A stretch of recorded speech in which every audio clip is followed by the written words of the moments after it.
Acho que a gente já pode iniciar, né, Lara? Já Não deu uns 6 sei, tô minutinhos. esperando vocês. Não sei já como deu, que tá aí. já deu uns 5 minutinhos, já estamos com quase 50 pessoas na sala. Acho que a gente pode dar início. Deixa eu ver, cadê aqui, gente, vocês?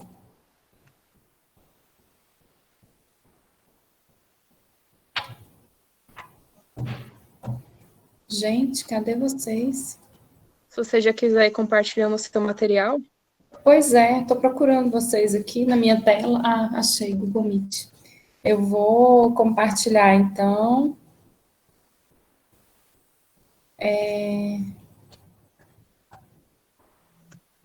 Mas tem uma pessoa apresentando. Aí, Michele, pode parar de compartilhar. Aí, foi.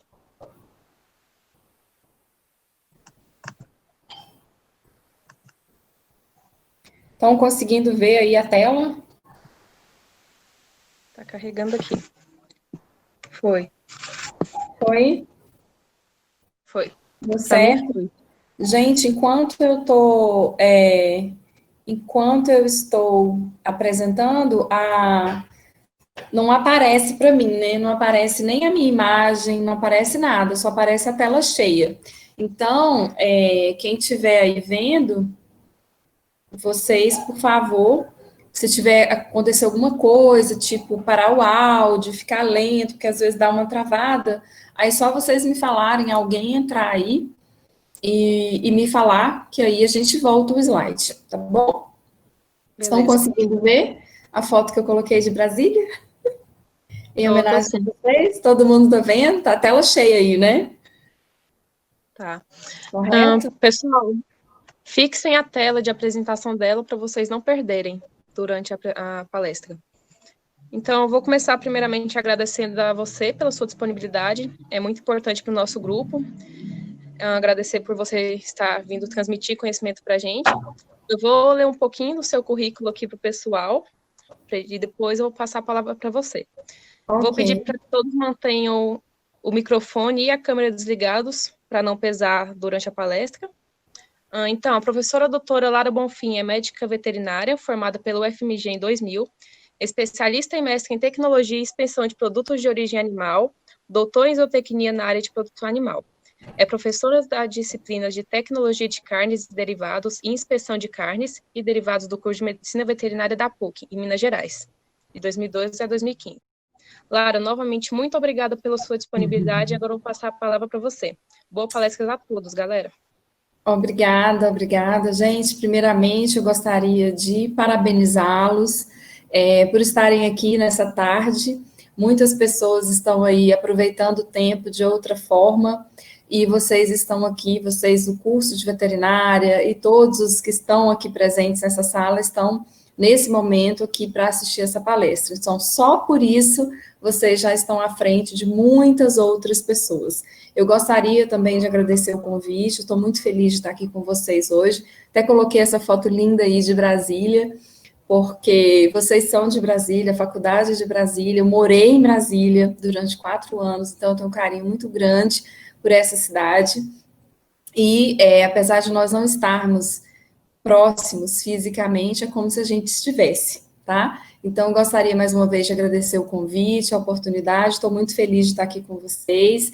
A faculdade, eu encontrei essa foto aí, eu fui pesquisar sobre o curso de vocês, da UPS, né? UPS, não sei como que vocês pronunciam, União Pioneira de Integração Social, a foto aí do Hospital Veterinário de vocês, achei muito bacana a estrutura, e eu gostaria de agradecer especialmente a Júlia e ao Grupo de Estudos de Grandes Animais pelo convite que me fizeram para ministrar essa palestra para vocês sobre a atuação do médico veterinário no frigorífico, na indústria frigorífica como um todo, tema que eu me sinto extremamente confortável para falar sobre ele, porque eu já estou há quase 20 anos, praticamente 20 anos, agora recentemente teve, no início do ano, antes da pandemia ser declarada, teve um encontro da minha turma já, para comemorar o nosso 20º ano de formatura.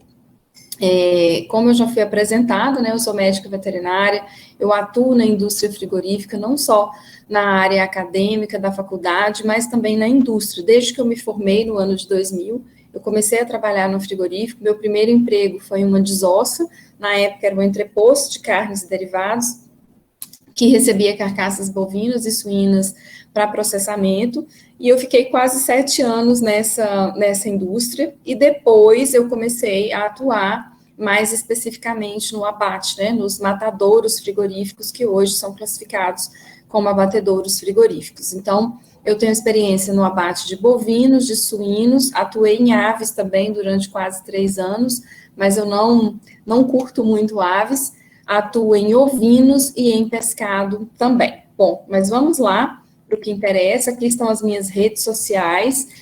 Quem quiser pode adicionar, pode marcar, pode tirar foto, postar, me marcar. Eu estou sempre postando conteúdo, materiais, vídeos da indústria frigorífica, da minha rotina de trabalho, sempre compartilhando notícias da indústria também, do mundo da carne, de tudo que acontece na indústria frigorífica, não só aqui no Brasil, mas também em outros países do mundo. Então, quem não me segue e gosta dessa área, fique à vontade para seguir, para compartilhar, para enviar dúvida, conversar, tá bom? Fiquem à vontade. Então, vamos lá, o que interessa, falar sobre a atuação do médico veterinário no frigorífico. Mas e aí, o que o veterinário faz no frigorífico, né? O que é a nossa rotina de trabalho da indústria frigorífica? Como que a gente realiza esse trabalho? Muitas vezes os alunos do curso de veterinária e de outros cursos das ciências agrárias, eles nos procuram e eles sempre têm aquela dúvida, mas Lara, o que um veterinário faz no frigorífico? Eu nem sei se eu quero trabalhar nessa área, porque eu não consigo entender qual que é a dinâmica de trabalho do veterinário no frigorífico. E outra coisa, como que o veterinário atua só na inspeção? Então, existe muito essa visão extremamente limitada sobre a atuação do médico veterinário na indústria frigorífica, colocando de uma forma como se o veterinário pudesse atuar exclusivamente como fiscal, né, como agente, como um auditor fiscal federal agropecuário, e isso não é verdade, tá? Então, existem várias formas, várias possibilidades de atuação do médico veterinário na indústria frigorífica, e o objetivo dessa palestra é mostrar essas possibilidades para vocês. Então, muitos colegas, inclusive, desconhecem essas áreas de atuação do médico veterinário na indústria frigorífica. A gente pode atuar não somente na inspeção propriamente dita, lembrando, gente, que para atuar na inspeção, você precisa ser aprovado em um concurso público, tá? Então, você vai ter que ser aprovado ou em um concurso da esfera federal, no caso, o Ministério da Agricultura, ou na esfera estadual, um órgão estadual, ou na esfera municipal. Então, você só pode atuar como fiscal na inspeção propriamente dita, que é uma atividade privativa do médico veterinário, se você estiver vinculado a um órgão fiscalizador, tá? Então, inspeção é atividade privativa do médico veterinário e também é uma atividade privativa dos órgãos públicos. Uma empresa não pode fazer inspeção, porque a inspeção ela só pode ser realizada pelos órgãos públicos, ok? Então, o médico veterinário, ele pode atuar de diversas formas, além do que a gente pensa inicialmente como inspeção. Mas antes, para a gente entender melhor como que o veterinário pode atuar na indústria frigorífica, nós precisamos entender um pouco mais sobre a cadeia da carne. Toda vez que a gente fala da indústria frigorífica, nós temos que pensar na indústria frigorífica como um componente, como um elo da cadeia da carne, porque a cadeia, na verdade, é da carne. A cadeia não é do boi, a cadeia não é da indústria frigorífica. Nós somos elos. O pecuarista vai produzir o animal, a indústria frigorífica vai processar esse animal e o nosso objetivo final é o consumidor, porque nós vamos oferecer o produto final da cadeia, que é a carne. Então, o pecuarista que está lá no sistema de produção, ele vai investir em genética, ele vai investir em pastagens, em manejo nutricional, em manejo sanitário, vermifugações, vacinações, em todo o controle sanitário, ele vai produzir animais e vai vender, destinar esses animais à indústria frigorífica, que vai abater os animais, vai processar essa carne, obter os cortes cárneos, desossar e disponibilizar esses cortes cárneos no comércio varejista, até que cheguem ao consumidor final. Então, essa cadeia produtiva, ela é da carne, e nós podemos atuar em vários elos dessa cadeia, desde atuar nos sistemas de produção, como médicos veterinários, mas, Lara, é sobre a atuação do médico veterinário no frigorífico. Sim, é sobre a atuação do médico veterinário no frigorífico, mas nós podemos atuar diretamente, vinculados ao frigorífico, diretamente nos sistemas de produção. Nós temos equipes, os frigoríficos têm equipes de veterinários específicas para a compra de animais, para a aquisição de animais, para, vamos dizer assim, o preparo daqueles animais que vão ser abatidos dentro de um padrão pré-estabelecido no frigorífico. Então, eu preciso de ter uma equipe técnica que vá, por exemplo, prestar uma consultoria, ou que vai fazer um acompanhamento técnico, nutricional nos confinamentos, para poder escolher os animais que tenham um perfil mais adequado para o tipo de mercado que aquele frigorífico quer, ok? Então, o veterinário, ele pode atuar junto aos pecuaristas, diretamente junto aos pecuaristas, na própria indústria frigorífica, pode atuar na inspeção, na rede varejista também, nos grandes comércios, e até mesmo no consumidor final, porque nós temos colaboradores, médicos veterinários, como eu vou mostrar aqui para vocês nessa palestra, que atuam nesse segmento aqui, que é o segmento do consumidor final. Então, a indústria frigorífica, gente, estou mostrando aqui uma imagem, ela é um conglomerado de indústrias. Essa indústria, ela é tão grande, existe uma enorme possibilidade, uma enorme variedade de possibilidades aqui, ó, de atuação de você, né, como profissional, como médico veterinário, você pode atuar de diversas formas nos vários segmentos que essa indústria frigorífica oferece, ok? Bom, então, onde que eu posso começar? Gente, a maioria das vezes que a pessoa, o profissional, começa a atuar na indústria frigorífica, ele começa na área industrial ou na área de produção. Normalmente, essa é a porta de entrada do médico veterinário para a indústria frigorífica. A área industrial, a área de produção, a gente tem que pensar na indústria frigorífica como uma linha de desmontagem. Então, nós vamos receber animais vivos, nós vamos abater e nós vamos desmontar aquele animal. Nós vamos obter carcaças, das carcaças nós vamos ter os cortes cárneos, e no abate nós vamos ter aqueles itens que não fazem parte da carcaça, e que são chamados de subprodutos, entre aspas, subprodutos, porque quando a gente fala subproduto, nos passa uma ideia, nos transmite uma mensagem que talvez seja um produto de qualidade inferior, mas não é. Toda vez que eu me falo de subproduto, eu estou me referindo a todos aqueles itens que não fazem parte da carcaça. E o que é carcaça? O que a lei fala que é carcaça? A legislação, né, o nosso decreto, artigo 277, o decreto 9.013, que é o nosso RISPOAD de 2017, ele estabelece carcaça das diversas espécies animais. E a carcaça bovina é um animal abatido, esfolado, sangrado, eviscerado, desprovido da cabeça, dos mocotós, da rabada, da glândula mamária na fêmea, do vergalho, exceto as suas raízes e testículos no macho. Então, tudo isso que eu falei, todos esses itens que não fazem parte da carcaça, eles são considerados subprodutos, que podem ser divididos em dois tipos, comestíveis e não comestíveis. Então, todos esses itens que eu mencionei aqui, ó, eles vão ser processados na indústria frigorífica. Ou seja, eu tenho uma imensa área de atuação para o médico veterinário.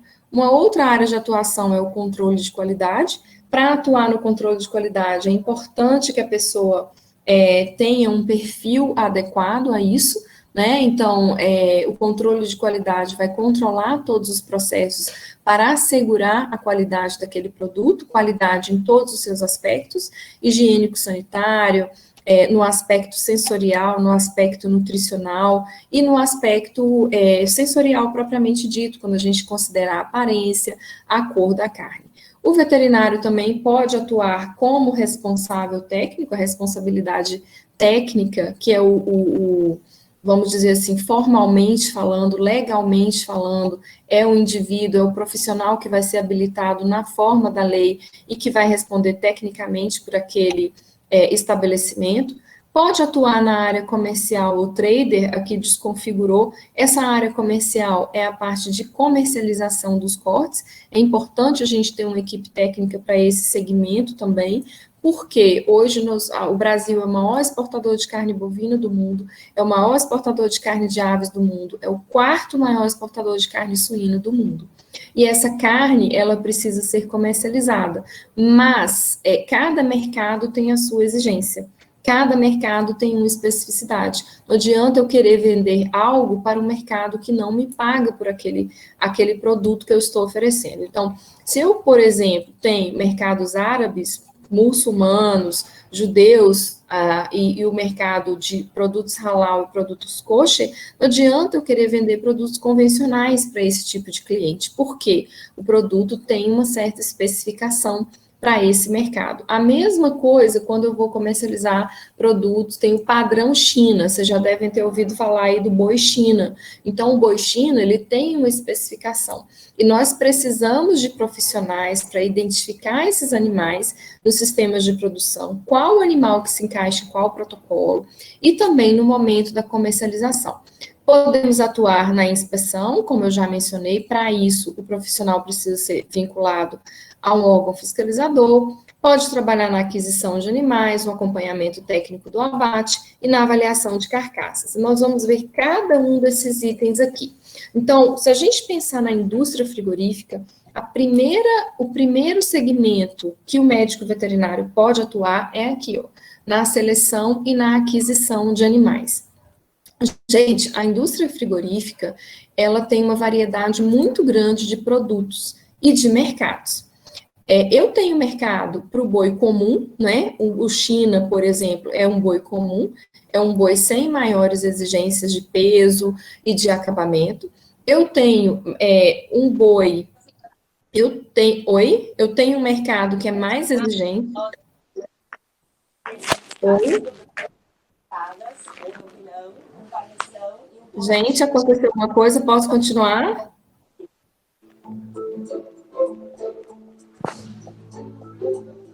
E aí? Eu acho que pode Raíssa, continuar. Raíssa, você está com o microfone ligado. Se você puder desligar. É alguém aí, eu achei que fosse algum problema.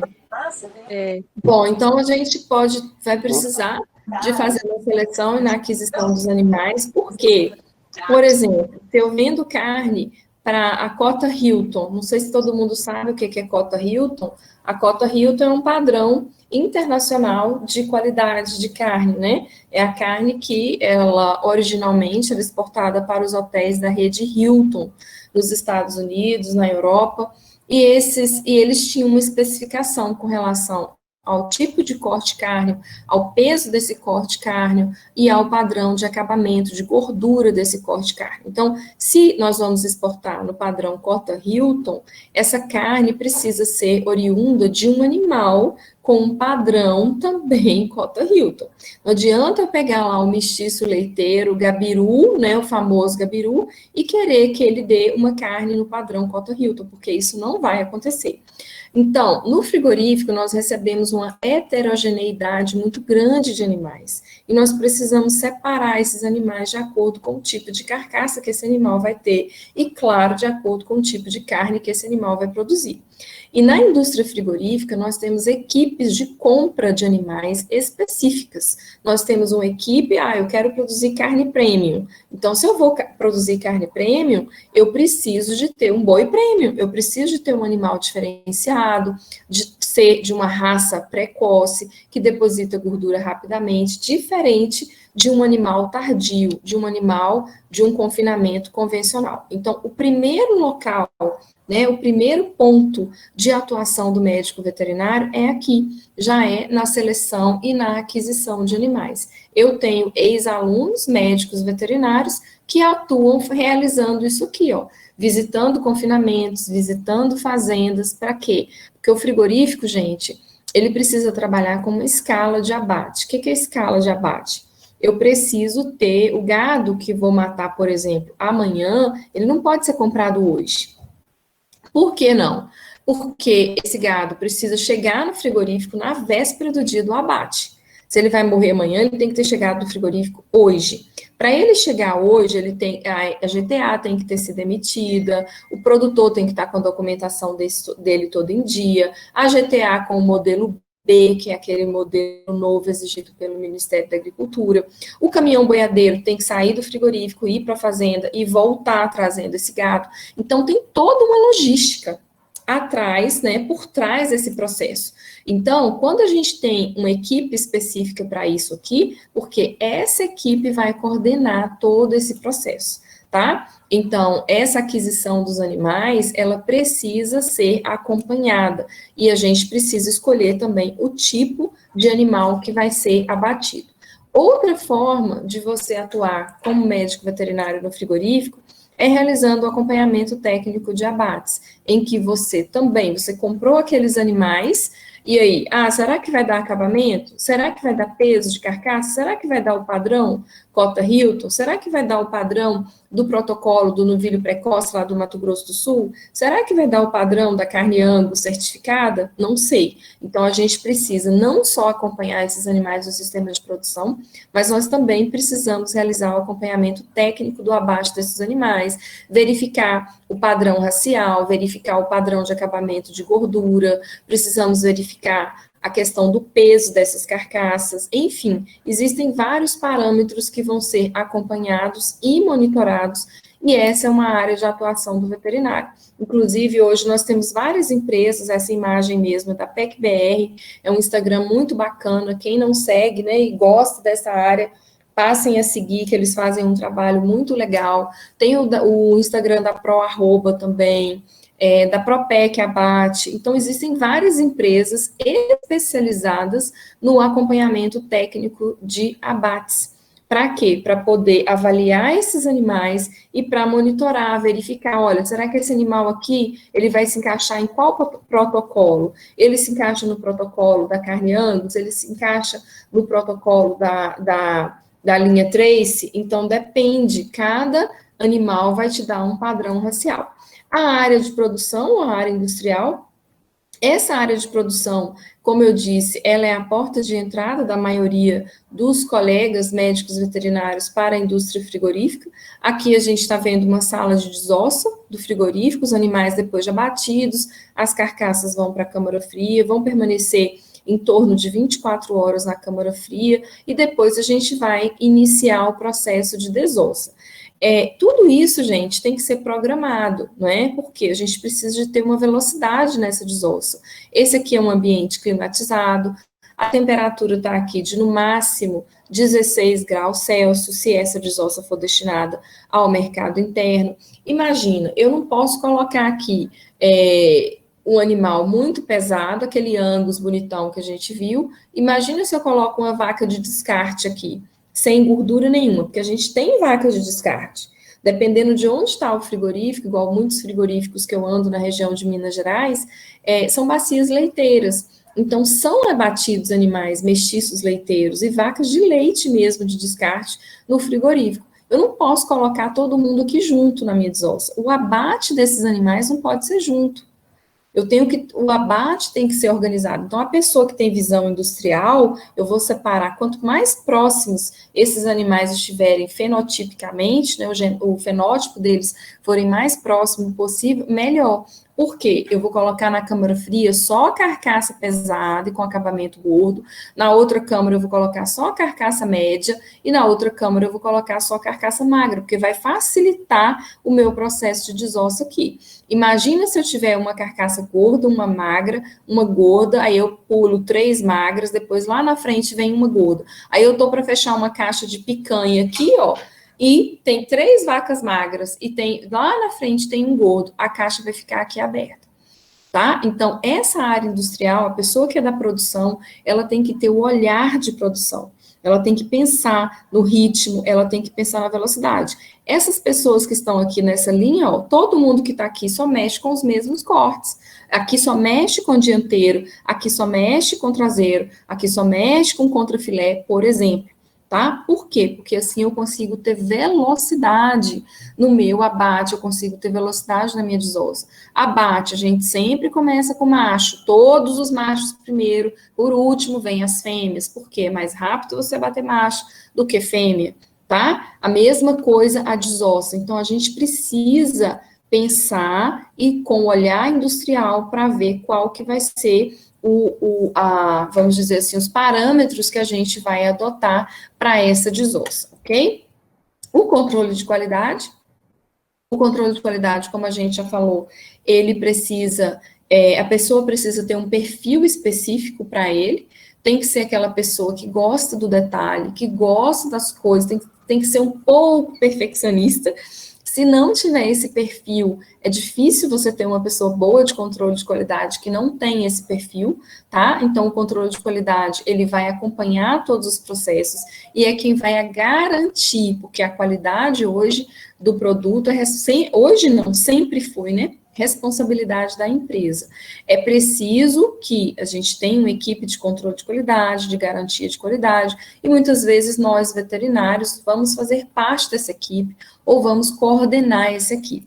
Então, eu preciso ter conhecimento técnico, eu preciso conhecer todos os parâmetros técnicos e eu preciso ter um perfil que vá atender a essa demanda do controle de qualidade. Posso atuar também como responsabilidade técnica, que está até a reportagem que o Conselho Regional de Medicina Veterinária de Minas Gerais recorreu, né, ao Supremo Tribunal de Justiça e ganhou essa exigência, e é estabelecida a obrigatoriedade de médicos veterinários como responsáveis técnicos em abatedouros, em frigoríficos e em laticínios.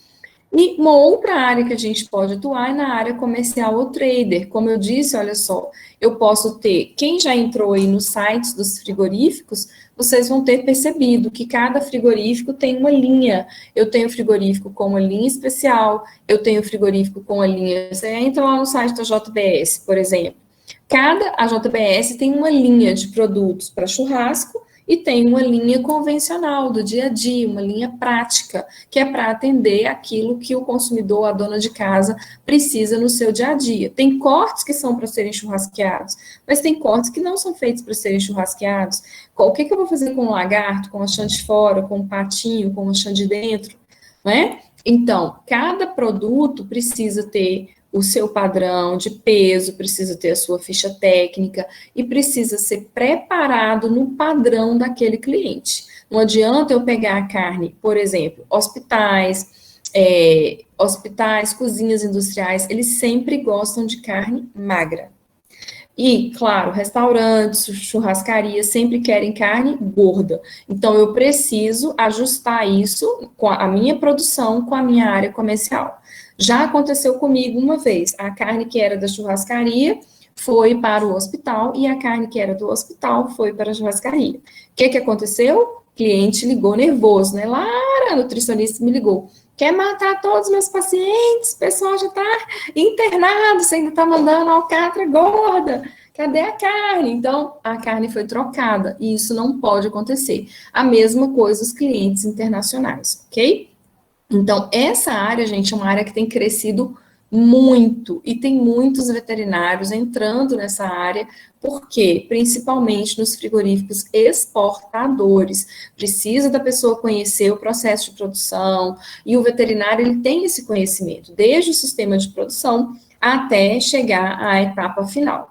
E temos a inspeção também, como a gente já falou, para trabalhar na inspeção, você precisa ser aprovado no concurso público, você precisa estar atento aos concursos municipais, estaduais, federais, fazer o concurso, ser aprovado, e aí sim você pode atuar como fiscal, tá? Dentro da indústria frigorífica também existem vários segmentos que nós podemos atuar, fazendo em entrepostos, em centros de distribuição e armazenamento, fazendo treinamento e capacitação de funcionários, elaborando e implantando os PACs, que são programas de autocontrole, prestando consultoria, acompanhando os processos industriais de abate, de desossa, do processamento de derivados e de subprodutos. Então, o mais comum que a maioria das pessoas imagina e que gostam e que às vezes enxergam essa como a única possibilidade é o veterinário atuar aqui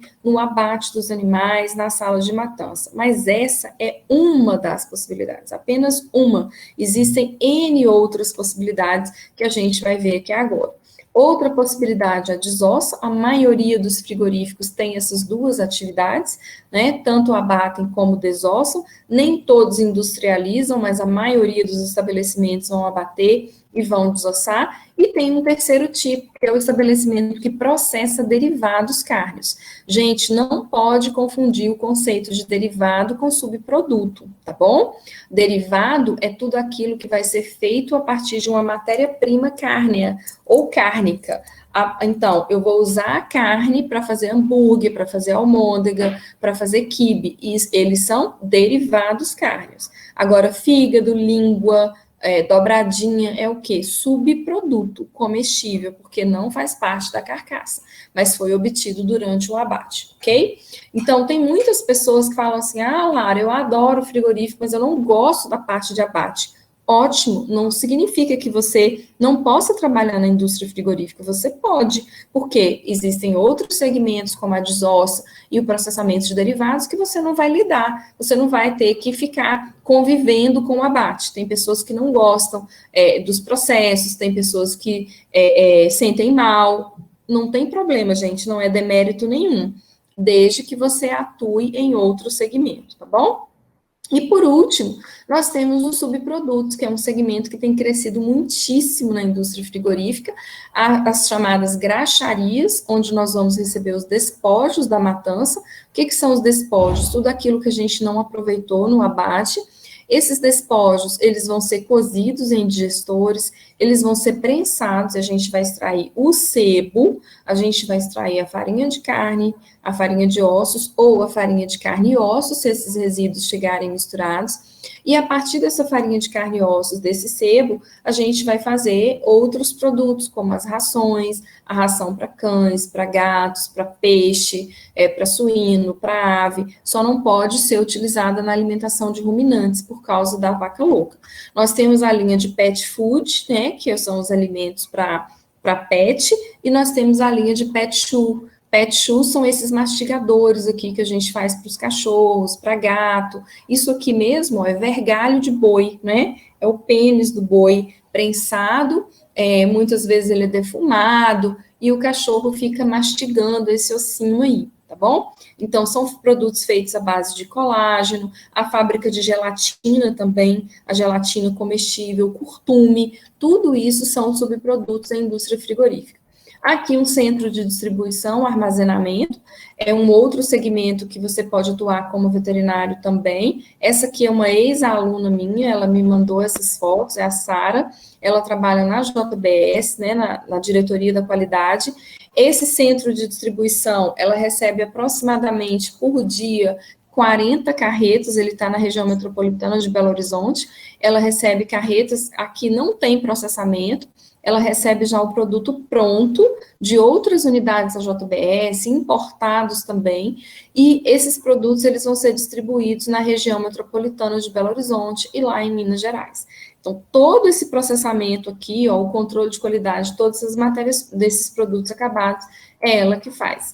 Outra forma que você pode atuar como veterinário, aqui sou eu, ó, nessas 3 fotos aqui sou eu fazendo treinamento e capacitação de colaboradores. Nesse treinamento aqui, eu treinei toda a equipe de motoristas, os motoristas dos caminhões boiadeiros, o pessoal, a equipe de manejo dos bois no curral. Então, foi um curso de capacitação, a gente chama de treinamento em company. O que é isso? A empresa me contrata, ao invés do funcionário ir fazer o curso, ela me contrata e eu vou lá, passo uns dias na empresa e ministro cursos para a equipe de colaboradores, tá? Então, eu faço essa capacitação em bem-estar animal e abate humanitário, aqui em 5S, boas práticas de fabricação e higiene industrial, e ali o outro a mesma coisa. Então, essa é uma das formas que você pode... Na hora apareceu que eu até me cobrou, vou ter que reclamar com o PicPay.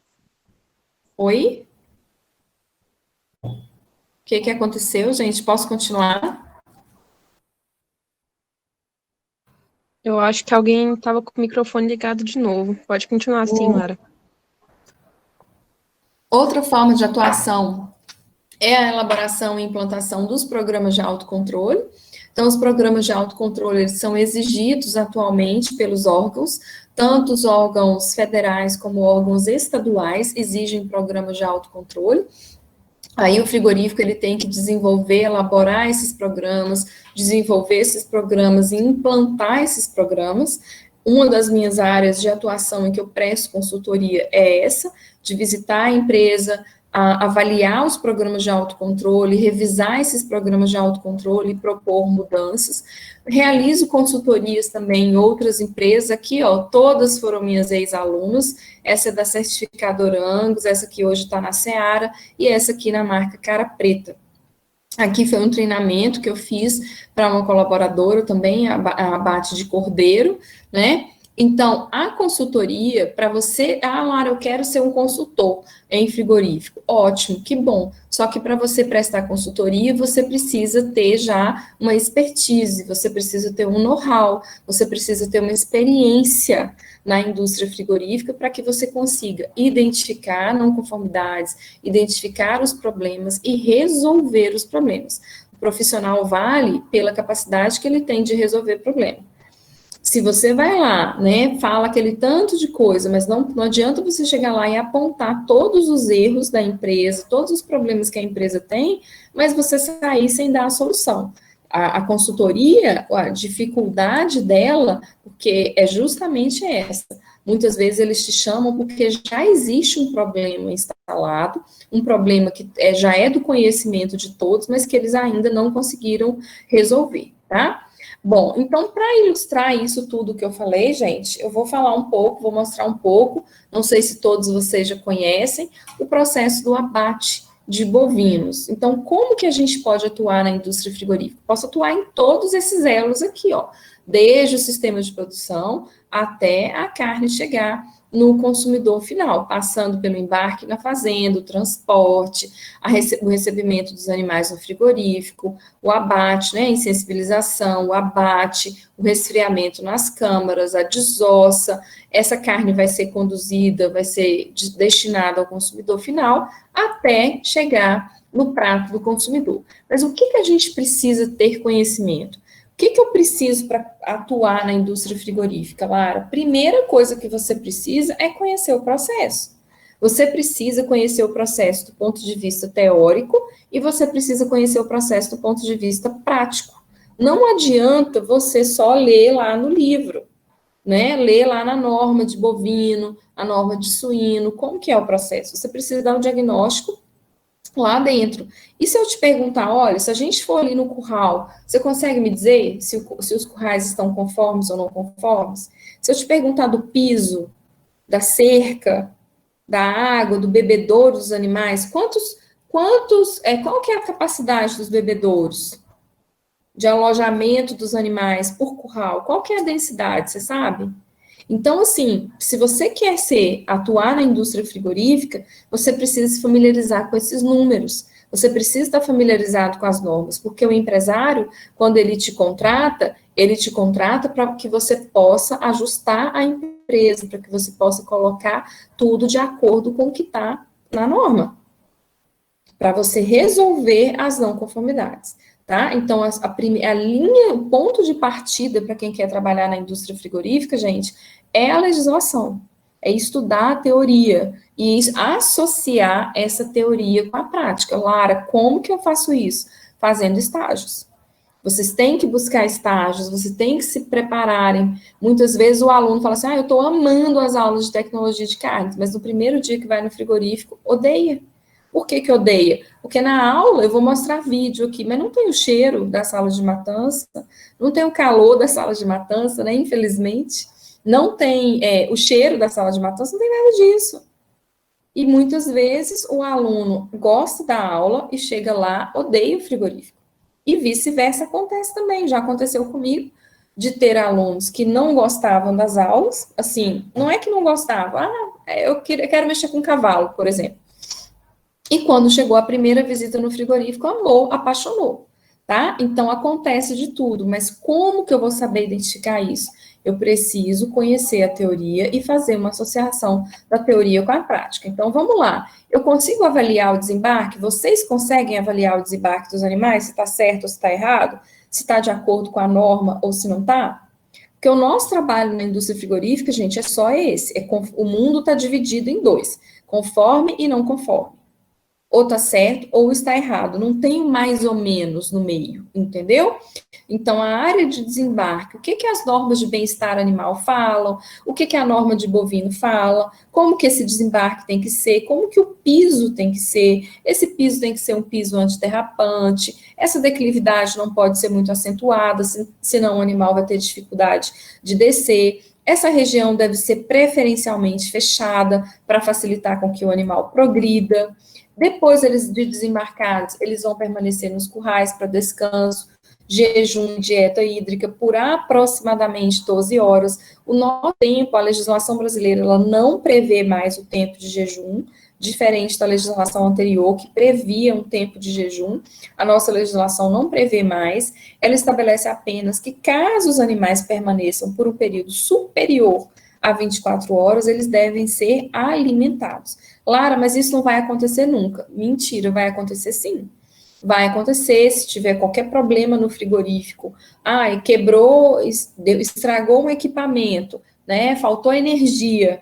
E aí? Eu tive um problema muito sério. Caiu um raio lá, acabou a força do frigorífico. Como é que eu faço? Aquele lote que ainda não abateu e que chegou ontem, se eu deixar para bater amanhã, ele vai extrapolar 24 horas de jejum.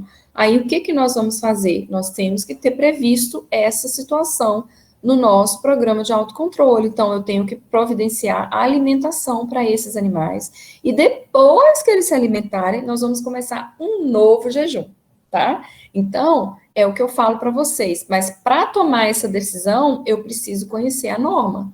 Eu preciso saber que não pode passar de 24 horas, e se passar de 24 horas tem que alimentar, e depois de alimentar eu tenho que fazer outro jejum, ok? Então, aqui nós estamos vendo os animais dos currais alojados, vai ser realizada a inspeção antemortem, que compete ao órgão fiscalizador, né, ao fiscal, juntamente com a sua equipe. Depois, no dia seguinte, depois desse descanso, jejum e dieta hídrica, eles vão passar para o banheiro de aspersão, onde eles vão receber um banho com água hiperclorada, com até 15 ppm de cloro. Esse banheiro ele também tem uma largura específica. Esses animais não precisam permanecer aqui por um tempo pré-determinado, diferente do suíno. O suíno tem um tempo pré-determinado de 3 minutos no banheiro de aspersão. Essa água tem que ter uma pressão de 3 atm, pelo menos, e uma cloração, e tem que ser hiperclorada. E aí, novamente, você consegue identificar se esse banheiro está conforme, se não está conforme, com relação à pressão da água, com relação à quantidade de cloro, tá? Então, o nosso trabalho na indústria, gente, na nossa rotina de trabalho, isso aqui eu estou usando alguns exemplos da parte que o pessoal mais gosta, né? Que é o abate, tá? Então, você precisa ficar fazendo esse exercício.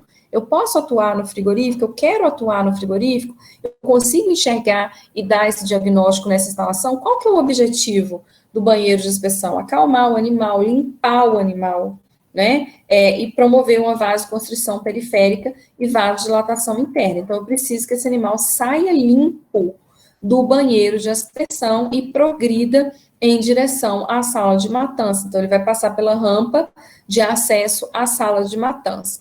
Essas características que estão aqui, ó, as paredes são fechadas, já é para facilitar a progressão dos animais, porque eles não vão enxergar o que está se passando nas laterais, então eles progridem mais rapidamente. É importante que eles entrem limpos para minimizar a contaminação. É importante a gente avaliar as questões de bem-estar animal, ver se essa indústria, se esse colaborador está seguindo os preceitos de bem-estar animal, então não está fazendo uso excessivo do choque, não está machucando os animais, não está fazendo o manejo inadequado. Aqui a próxima instalação é a seringa, que é esse canto, né, esse corredor afunilado para fazer que apenas um animal passe de cada vez. E aí, enfim, nós chegamos na sala de matança. Aqui nós temos a seringa, já é a comunicação, com o box de atordoamento, que já faz parte da área interna da sala de matança. Como vocês já devem saber, o abate de bovinos, de suíno, de ave, de qualquer espécie, ele é dividido em área suja e área limpa. Área suja até toda a área, todo o processo que a gente tem couro ainda, tá? A pele fazendo parte do animal, e nós temos a área limpa, depois que esse couro, essa pele foram retirados. Então, na área suja, a gente vai insensibilizar, pendurar, sangrar, retirar orelhas, chifres, mocotós dianteiros. Vamos fazer os procedimentos da esfola, então esfolar a cabeça, o traseiro, retirar úbero e vergalho nos machos e nas fêmeas, respectivamente. Vamos tirar os mocotós, fazer o transpasse, continuar esfolando o rabo, fazer a oclusão do reto, esfolar a carcaça toda até quando a gente roleta o couro. Roletou o couro, aí nós já estamos na área limpa e nós vamos prosseguir desarticulando a cabeça, numerando a cabeça e a carcaça, separando o esôfago e traqueia, ocluindo o esôfago, a cabeça vai ser retirada, vai ser lavada e nós vamos iniciar os procedimentos de evisceração, retirada, abertura da cavidade abdominal, torácica e genital e a retirada dessas vísceras. Depois que a gente retira isso tudo, a carcaça ela tá oca. Então, nós vamos retirar, depois tira os rins, né? E aí, nós vamos dividir essa carcaça ao meio, vamos serrar, vamos fazer a toalete e a carimbagem, a pesagem e a lavagem das carcaças. Então, aqui, olha só, a primeira operação do abate é a insensibilização, e aí eu pergunto para vocês, se vocês estivessem trabalhando no frigorífico, né? Tá certa essa insensibilização? Do jeito que ele está posicionando aqui, está certo? Não está certo. Porque a insensibilização, com esse tipo de pistola, ela tem que ser aqui, ó, fazendo um X, uma linha imaginária entre a base dos chifres e os olhos. E onde tem a interseção é que esse tiro vai ser disparado, tá? Então, aqui, ó, ele já está dando o tiro no local certo. A insensibilização em bovinos, ela vai ser feita por métodos, ela é mais comum por métodos mecânicos, né, os mecânicos percussivos, penetrativos ou não penetrativos. Aqui a gente está vendo o método penetrativo, que é uma pistola de dardo cativo, né, penetrativa, ela pode ser acionada por ar, ou ela pode ser acionada por uma bala.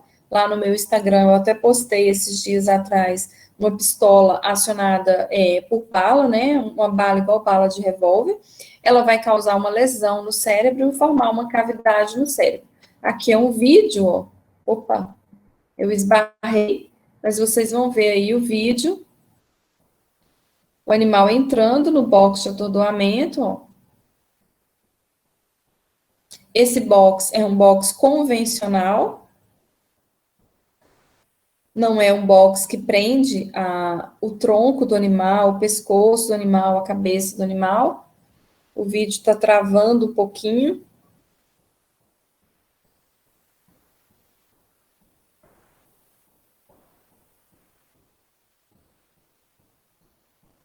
Vamos ver se passa aí agora.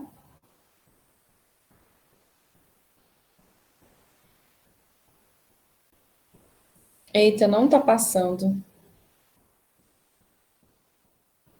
Mas ele vai dar o tiro na cabeça do animal.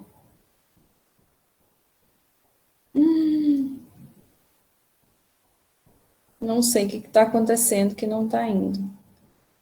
E aí, vou passar o próximo, ver se o próximo vai. Esse é um outro modelo de box, é um box que tem contenção da cabeça, do tronco e do corpo. Então, ele prende o pescoço do animal, ele tem uma plataforma que se coloca sobre o queixo do animal, que vai elevar a cabeça, e ele tem uma plataforma aqui também, ó, um braço mecânico que empurra o animal. Então, facilita bastante o processo de insensibilização. Totalmente automatizado, tornando possível que um único operador faça a contenção. É um box Peckhauser.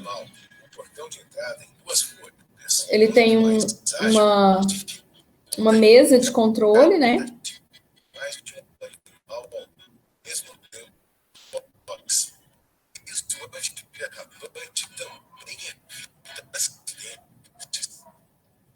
Então, ele tem um piso antiderrapante, olha, o animal, ele tem esse braço mecânico atrás, que posiciona o animal corretamente, e aí coloca o animal para frente, e a lateral dele empurra o animal também, né, fica bem justinho dentro do box, e prende o pescoço e a cabeça aí, ó. Então, tem esse dispositivo lateral aqui, ó. Não tem como o animal mexer, e por isso facilita bastante a operação. Isso facilita bastante a aplicação do disparo com pistola, tá? Então, isso torna o processo de insensibilização bem mais fácil e bem mais rápido. Aí a gente vai ver o animal usado. Muitos frigoríficos aqui no Brasil utilizam esse tipo de box. Lá no meu Instagram eu já postei vários modelos desses box.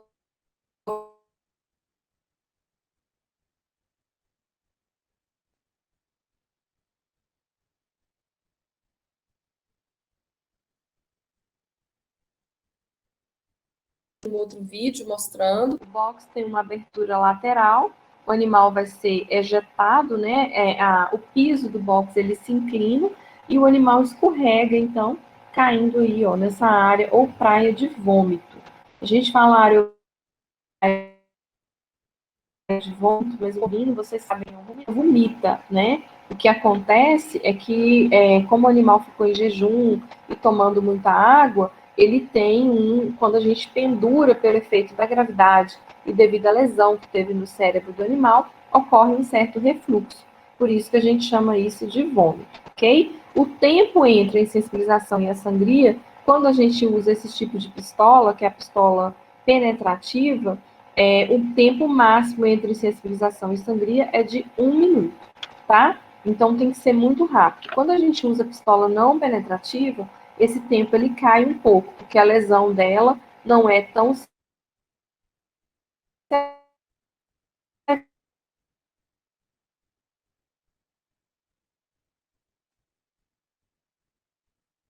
os vídeos estão travando, gente. A próxima operação é a sangria. E aí, o que vocês precisam pensar? O que vocês precisam entender, compreender e, assim, passar a fazer esse exercício a partir de agora? Se eu quero atuar na indústria frigorífica, a indústria frigorífica é todo dia isso aqui. A indústria frigorífica, todos os dias eu vou ter esses processos acontecendo. Eu preciso estar familiarizado com esses processos, eu preciso conhecer a teoria, eu preciso conhecer a prática, eu preciso saber identificar não conformidades aqui, e eu preciso saber resolver essas não conformidades. Não adianta só eu identificar. Aqui a gente está vendo a canaleta de sangria, né? Onde os bois são sangrados. Aqui a gente está vendo, tem um fiozinho aqui, ó, que promove a insensibilização elétrica desses animais, que eu também já postei sobre isso no meu Instagram. Aqui, novamente, a canaleta de sangria. Aqui é onde o animal vai morrer de fato. O animal morre por choque hipovolêmico. Então, o operador ele vai abrir aqui da região mentoniana, que é essa região do queixo, até o peito. Ele vai riscar, ele vai abrir com a faca e ele vai sangrar o animal aqui, ó, a saída dos grandes vasos do coração. É importante que o sangrador ele esteja posicionado no início da canaleta de sangria, porque tem um tempo mínimo de sangria de 3 minutos para que o animal seja sangrado. Então, se ele extrapolar, se ele demorar, né, se ele estiver posicionado lá no meio da canaleta, por exemplo, esse tempo não será suficiente para o animal sangrar e para o animal morrer, porque o animal morre mesmo de choque hipovolêmico durante a sangria. A gente precisa avaliar o volume de sangue também, para verificar se o sangrador sangrou no local correto, né? Porque se não tiver no local correto, esse animal, isso vai prejudicar a qualidade da carne, a carne vai ficar mais escura, ela vai ter uma maior retenção de sangue, ela vai ter um prazo de validade menor. Na sequência, nós vamos ter as operações de retirada de orelha e chifre.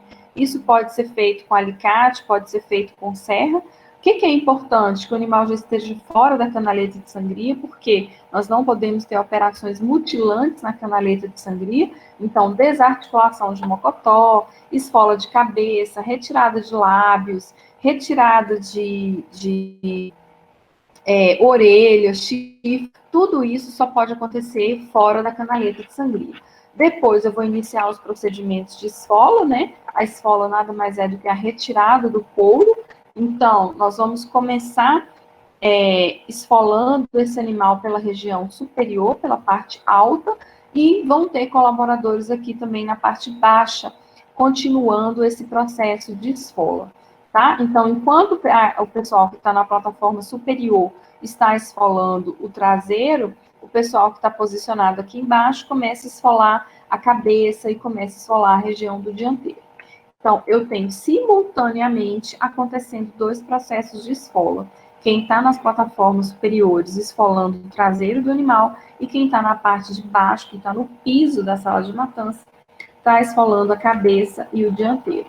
Então, aqui, ó, a gente está vendo esfola do traseiro, esfola do traseiro. É importante atender o que a gente chama de PSO, que é o procedimento sanitário operacional, realizar a troca de facas, a esterilização dessas facas. Cada colaborador vai ter 2 facas que vão ser utilizadas, né? Cada animal é trocado.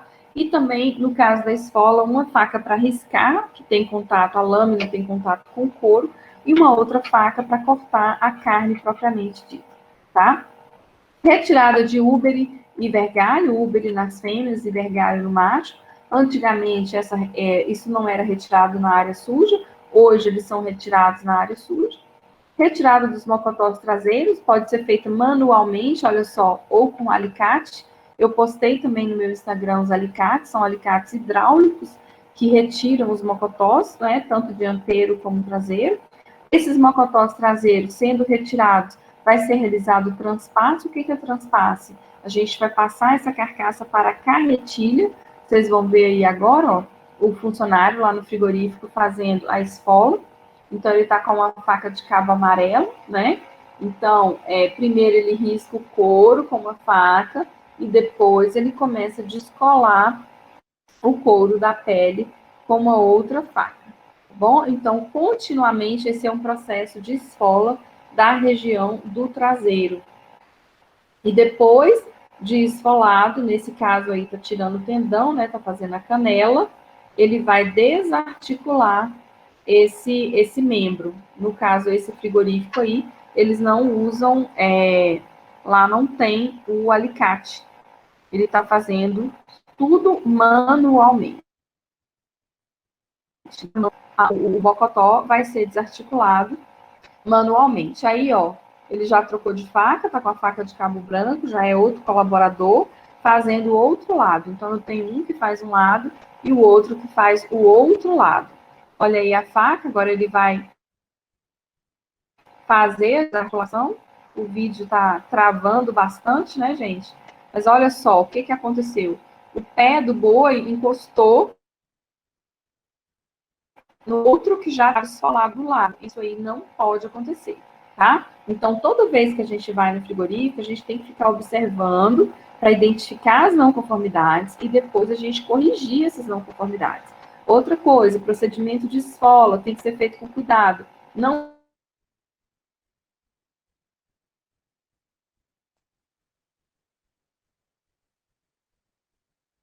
ficar grudado no corpo. Nem é interessante para o frigorífico que fique queimado também. Então, nós temos que ficar atentos no processo de esfola, porque é carne, é prejuízo que está indo lá, é dinheiro que está indo para o ralo, tá? Então, eu preciso monitorar todo esse processo. Aí, ó, também está fazendo a retirada do tendão. O tendão é um subproduto abate caro, né, gente? O tendão é um produto caro hoje.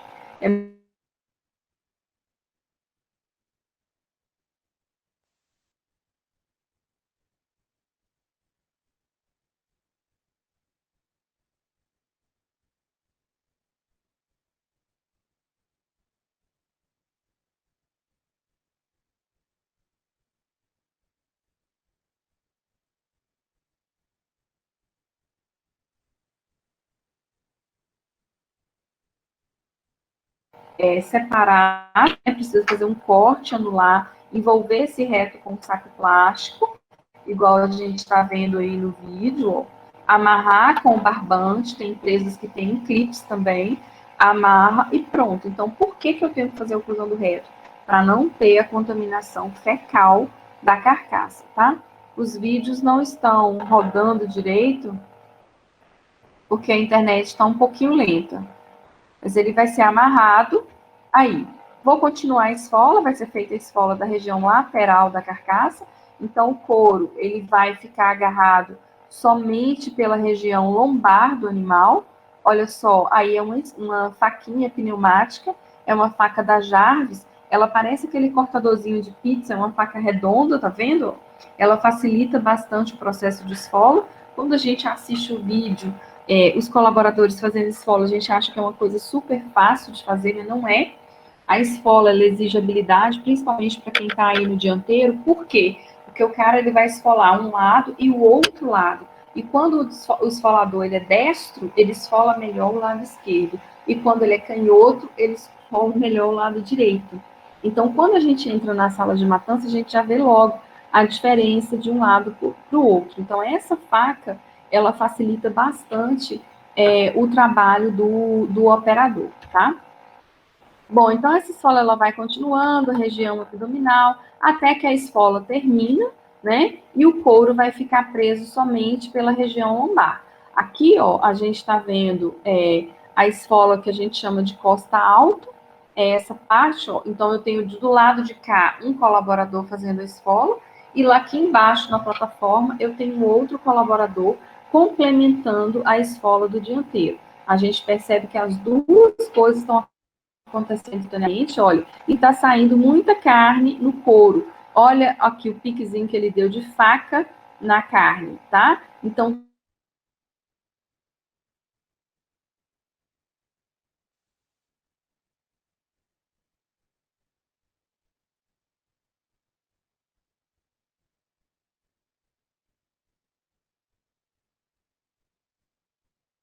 precisa da parte da impressão.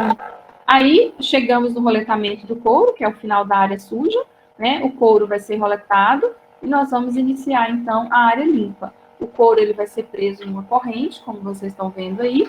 Tem um cilindro, né? Ele é acionado, o couro vai ser completamente roletado. Os vídeos não estão... Vamos ver se vai agora.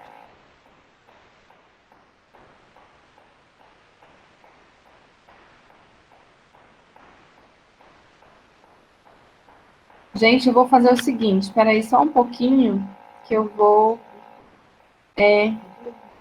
mas essa coisa aqui é muito pesada.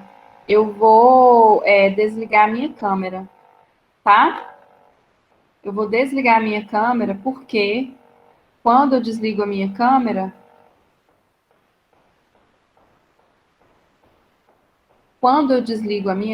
vocês estão me vendo aí, ó? Deixa eu parar.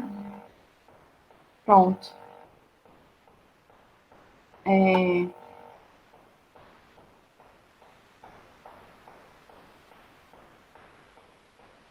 Vou voltar aqui agora para minha apresentação. Pronto, vamos ver se vai.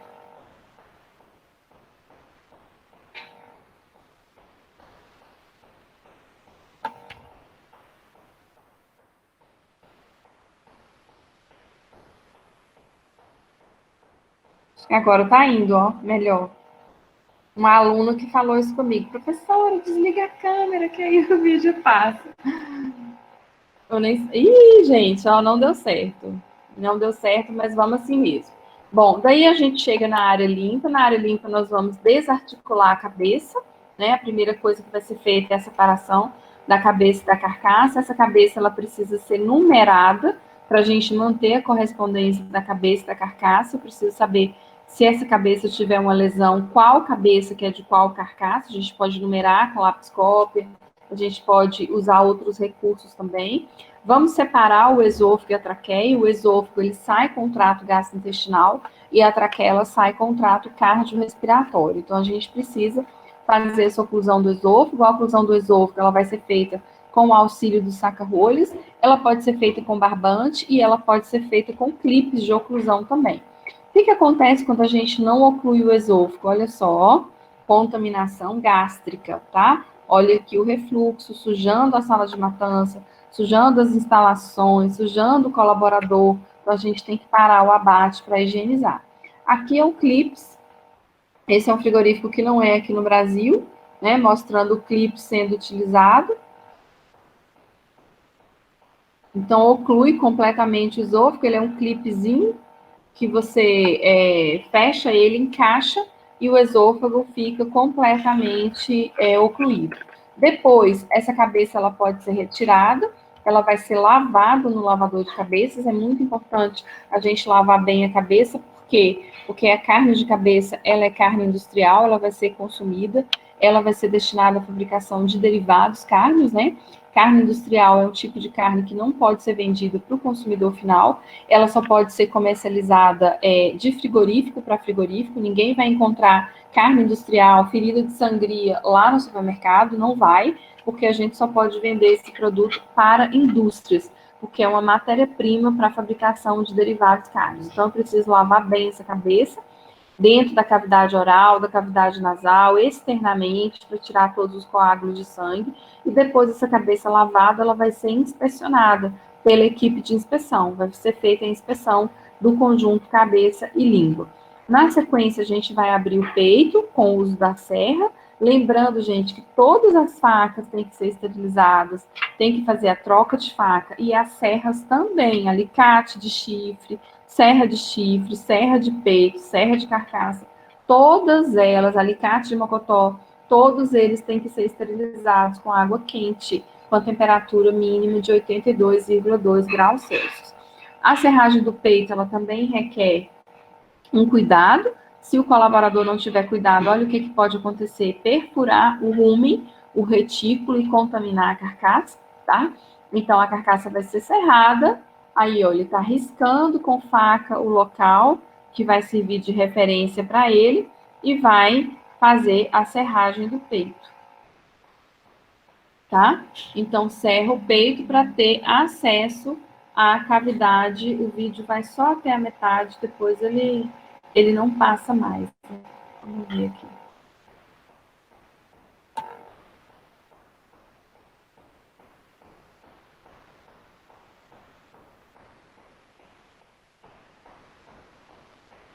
Aí voou, gente, isso aí que voou foi lábios e papilas, porque esse menino aqui, ó, que tá tirando a cabeça, ele já tira os lábios, tá? Por isso que deu uma voadinha ali. Depois a gente vai fazer a evisceração, que é a retirada das vísceras, com cuidado também, para não ter perfuração das vísceras, para não ter contaminação da carcaça, do ambiente da sala de matança. Então, essas vísceras vão ser colocadas na mesa rolante, para que sejam inspecionadas pelo veterinário e sua equipe, né, pelo fiscal e sua equipe. Então, elas são colocadas em bandejas da mesa rolante, e aí elas vão ser submetidas às linhas de inspeção, como a gente está vendo aqui. Então, nós temos os agentes de inspeção e os auxiliares de inspeção posicionados ao longo da mesa, que vão identificar lesões, e caso essas lesões sejam identificadas, eles vão marcar aqui nos ábacos, que são os quadros marcadores de lesões. Depois, essa carcaça vai ser serrada ao meio, né? Então, a gente vai obter duas meias carcaças com essa serra, uma plataforma pantográfica. Então, ele tem aqui um pedal, onde ele pisa no pedal e a plataforma desce. E aí, ele continua a serragem dessa carcaça, tá? É importante serrar a carcaça corretamente, para abrir completamente o canal medular, porque a medula ela é MR, ela é material de risco para a vaca louca, então ela tem que ser retirada durante o abate. Aqui nós estamos vendo a toalete das meias carcaças, ou seja, a toalete é operação para a gente retirar coágulos, contusões, excesso de gorduras cavitárias, né? Aquela gordura perirenal, tudo isso vai ser retirado aqui na toalete, tanto na parte superior como na parte inferior da carcaça, né? Ou seja, na região cranial e na região caudal. Depois, essas carcaças vão ser carimbadas, aquelas que são consideradas aptas ao consumo, vão ser pesadas, a gente vai definir o peso morto, o peso da carcaça quente, que é o que vai determinar o valor comercial da carcaça, ou seja, o produtor, ele vai ser remunerado por esse peso, né, que é o peso da carcaça quente, e as carcaças, então, vão ser lavadas. Gente, olha só, muitos alunos, né, muita gente não sabe, não consegue nem identificar não conformidade na lavagem de carcaça. Existe a forma certa de você fazer a lavagem, sempre de cima para baixo. Aqui embaixo a gente vai ter uma maior concentração de sujidades, porque tudo isso que lava aqui em cima vai escorrer e vai parar aqui.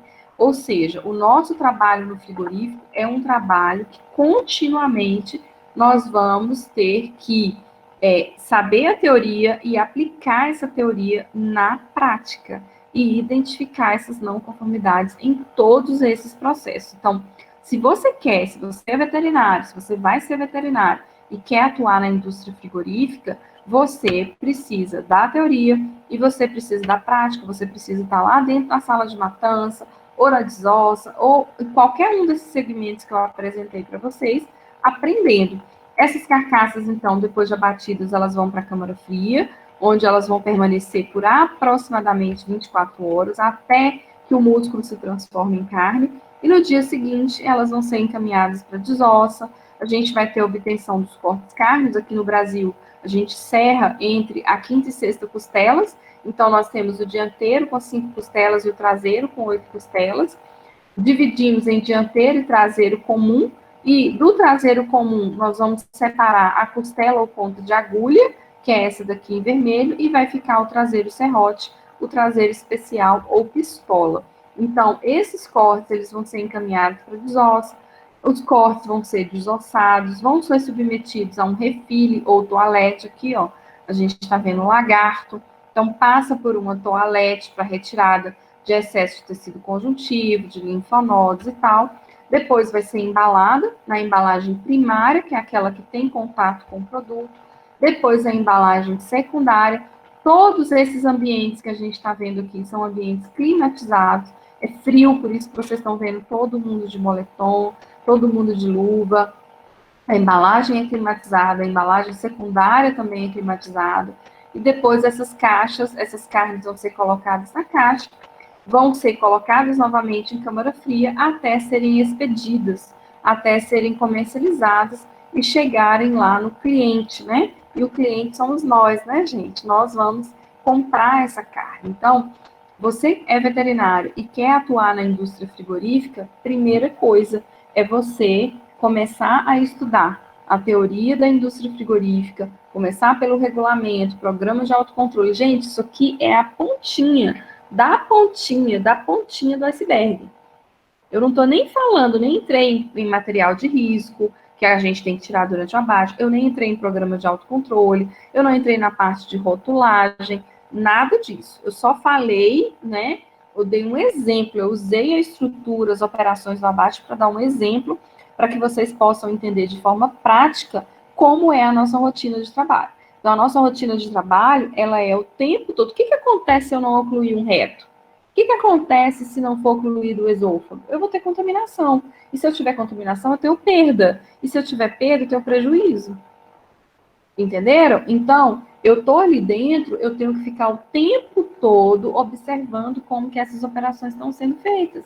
A esfola, ela é importante, porque ela contamina a carcaça, ela não só tem a contaminação por terra, por fezes, por pelo, mas ela também tem um impacto econômico, porque se ela não for bem feita, se ficar carne, se ficar gordura no couro, são 2 prejuízos.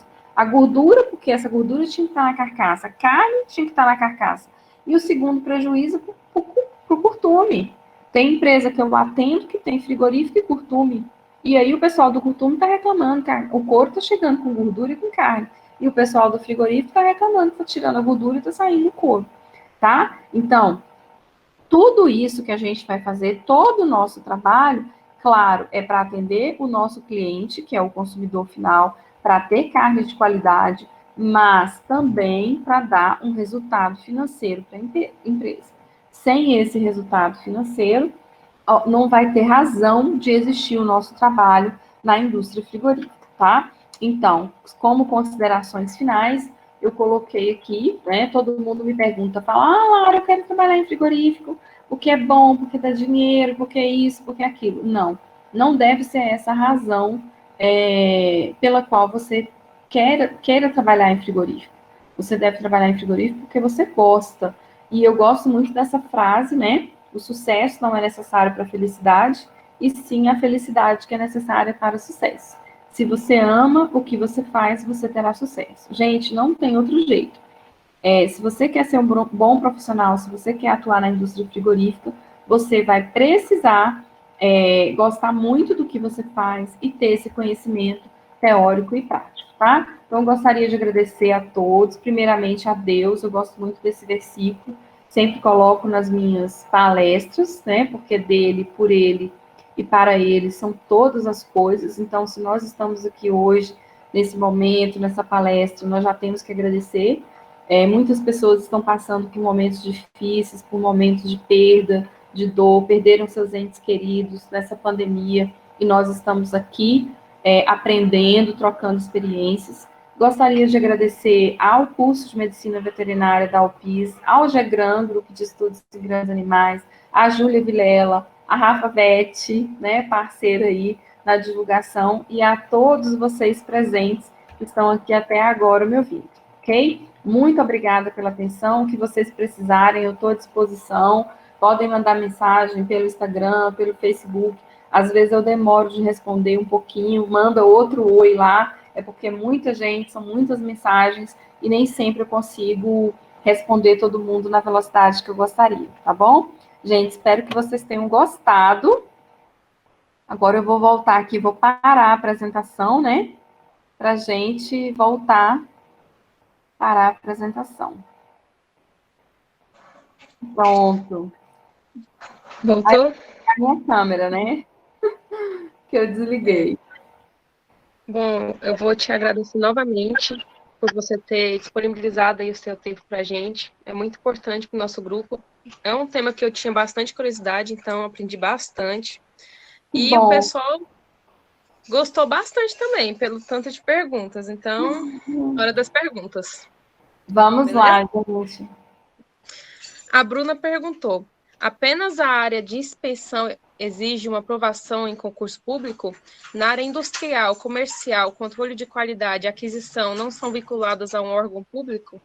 Não, isso aí, quem perguntou? Júlia? Bruna. Bruna, isso aí, Bruna, somente o órgão fiscalizador que você precisa fazer concurso público. As empresas, a iniciativa privada, os frigoríficos, o que eles fazem? Eles fazem um processo seletivo. Cada empresa é livre para fazer um processo seletivo. Vocês já devem ter visto JBS, BRF, né, Perdigão, Aurora, Sadia, falando, olha, estamos selecionando trainees, por exemplo. Então, o que você precisa fazer? Essa seleção ela é baseada em uma série de etapas. Tem uma primeira etapa que você envia o seu currículo, tem uma segunda etapa que é uma prova, que eles enviam essa provinha para você responder. Gente, olha só, a provinha é aquilo que eu falei, é o conhecimento teórico que não vai te diferenciar de ninguém. Porque conhecimento teórico hoje, gente, está no pacote obrigação. Ele não é um diferencial. Tá? Então, você precisa ter o conhecimento teórico e depois você precisa ter aquelas outras características que eles avaliam. Quais são essas outras características? O que eu falei na palestra. Você quer trabalhar no frigorífico? Quero. Você consegue dar diagnóstico? Você consegue chegar aqui no curral e falar se está certo, se está errado? Você consegue chegar na sala de matança, na insensibilização, e falar se foi certo, se foi errada? E o que precisa ser corrigido? Porque não basta falar que está errado. Você tem que dar a solução. Você consegue fazer o diagnóstico no abate, na sangria, na evisceração? Isso tudo é que a empresa quer, é que o segmento precisa, tá? Então, Bruna, você não precisa, não é um processo, não é um concurso público, mas as empresas têm os critérios de seleção dela. Outra coisa importante, gente, não é só veterinário que trabalha em indústria frigorífica. Inclusive, vocês devem estar acompanhando aí, né, o pessoal da zootecnia, sempre tem essa coisa aí, veterinário, só veterinário pode ser RT, só veterinário. Não, outros profissionais, pelo contrário, eu penso diferente, eu penso que eu gosto de trabalhar com equipes multidisciplinares, trabalho com zootecnista, trabalho com engenheiro de alimentos, trabalho com engenheiro químico, trabalho com farmacêutica, e acho ótimo, porque cada profissional tem uma visão diferenciada, tá? E quem vai te dizer se você é bom, se você não é, gente, é o seu trabalho e é o resultado que você entrega, tá bom? Então, assim, eu não concordo muito com essas ações de excluir profissionais de um determinado segmento, exceto a inspeção. A inspeção realmente não tem o que fazer, ela é privativa do médico veterinário. Agora, os outros segmentos da indústria frigorífica, pelo contrário, eu acho super válido termos, né, uma equipe multidisciplinar, ok? Então, você, como aluno, você tem que estar preocupado em se capacitar, você tem que estar preocupado em aprender, em fazer a diferença, porque o que a iniciativa privada quer? O que a indústria quer? Resultado, gente. Você vale pelo resultado que você entrega. Quando eu sou contratada para uma consultoria e eu cobro um determinado valor X e aquele empresário me paga, ele me paga porque ele sabe que eu entrego o resultado que ele quer. Quando ele tem um problema mais grave, uma interdição, alguma coisa, e eu vou lá e resolvo, o que é o valor da minha consultoria? Olha o prejuízo de quanto de dinheiro ele está perdendo por dia por um setor, por um segmento dele que está interditado, que eu vou lá e resolvo. Entendeu? Ou que qualquer outro profissional vai lá e propõe uma solução que resolve.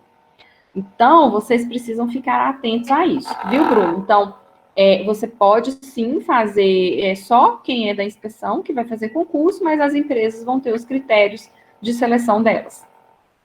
Ok? Tô vendo os recadinhos aqui. Gente, que bom que vocês gostaram. Marina, Bruna, gostar é pouco. Ô, Bruna, obrigada, amamos. Eu sou obrigada. Que ótimo. Vamos para mais perguntas. A Natália pediu para você repetir. A Natália pediu para você repetir os nomes das empresas de acompanhamento de abates. As empresas de acompanhamento de abate tem a PECBR, @PECBR, que é do Caio Rossato, que é um zootecnista. Inclusive, eles fazem um evento muito bacana lá em Campo Grande. Foi um evento que eu dei palestra ano passado, em dezembro do ano passado. E ele tem um curso também, ele vende um curso de acompanhamento técnico de abate, muito bacana. Você pode entrar no site da PECBR e entrar no Instagram da PECBR, tá? Pode falar até que eu falei, foi a Lara que falou na palestra pra gente vir aqui, eles são super gente boa. Tem a @,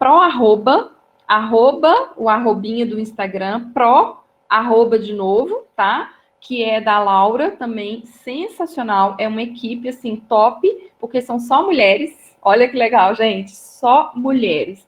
A empresa de acompanhamento de abate, ela acompanha abate em vários estados do Brasil, Mato Grosso do Sul, Mato Grosso, Goiás, até no Paraguai, elas acompanham o abate, aqui na Bahia também, e só mulheres fazem parte da equipe, tá? Então, muito top. Tem a Propec também, consultoria de abate. Tem uma outra no Rio Grande do Sul, Agrega Agro, também, da Richelle. São essas empresas, assim, que mais estão fazendo um trabalho legal na parte de acompanhamento de abate, tá? Qualquer uma delas aí vai fazer um trabalho excelente. Obrigada. A Cibele perguntou por que é mais fácil abater o macho do que a fêmea. Por que é mais fácil? Por causa da retirada de úbere. A retirada de vergalho e testículo no macho, ela é mais fácil do que a retirada do úbere nas fêmeas. E a desossa de macho também é mais fácil do que a desossa de fêmea. A gente não tem muita explicação para isso, mas assim, a carne da fêmea, ela é mais agarrada do que a carne do macho. Então, quando a gente acaba a desossa do macho e da fêmea, a gente vai olhar os ossos que sobram da desossa, o osso está mais vermelho no dia que a desossa de fêmea do que a desossa de macho. Tá? Outra coisa que pesa muito é a idade. Quando essas fêmeas são muito jovens, aí já fica mais fácil você tanto abater como desossar, ok? Basicamente é isso. No macho a gente consegue ter uma velocidade maior do que na fêmea. Ok. A Thaisa perguntou, para quem está iniciando a procurar... Espera aí, Júlia, que travou. Para quem está iniciando, procurar...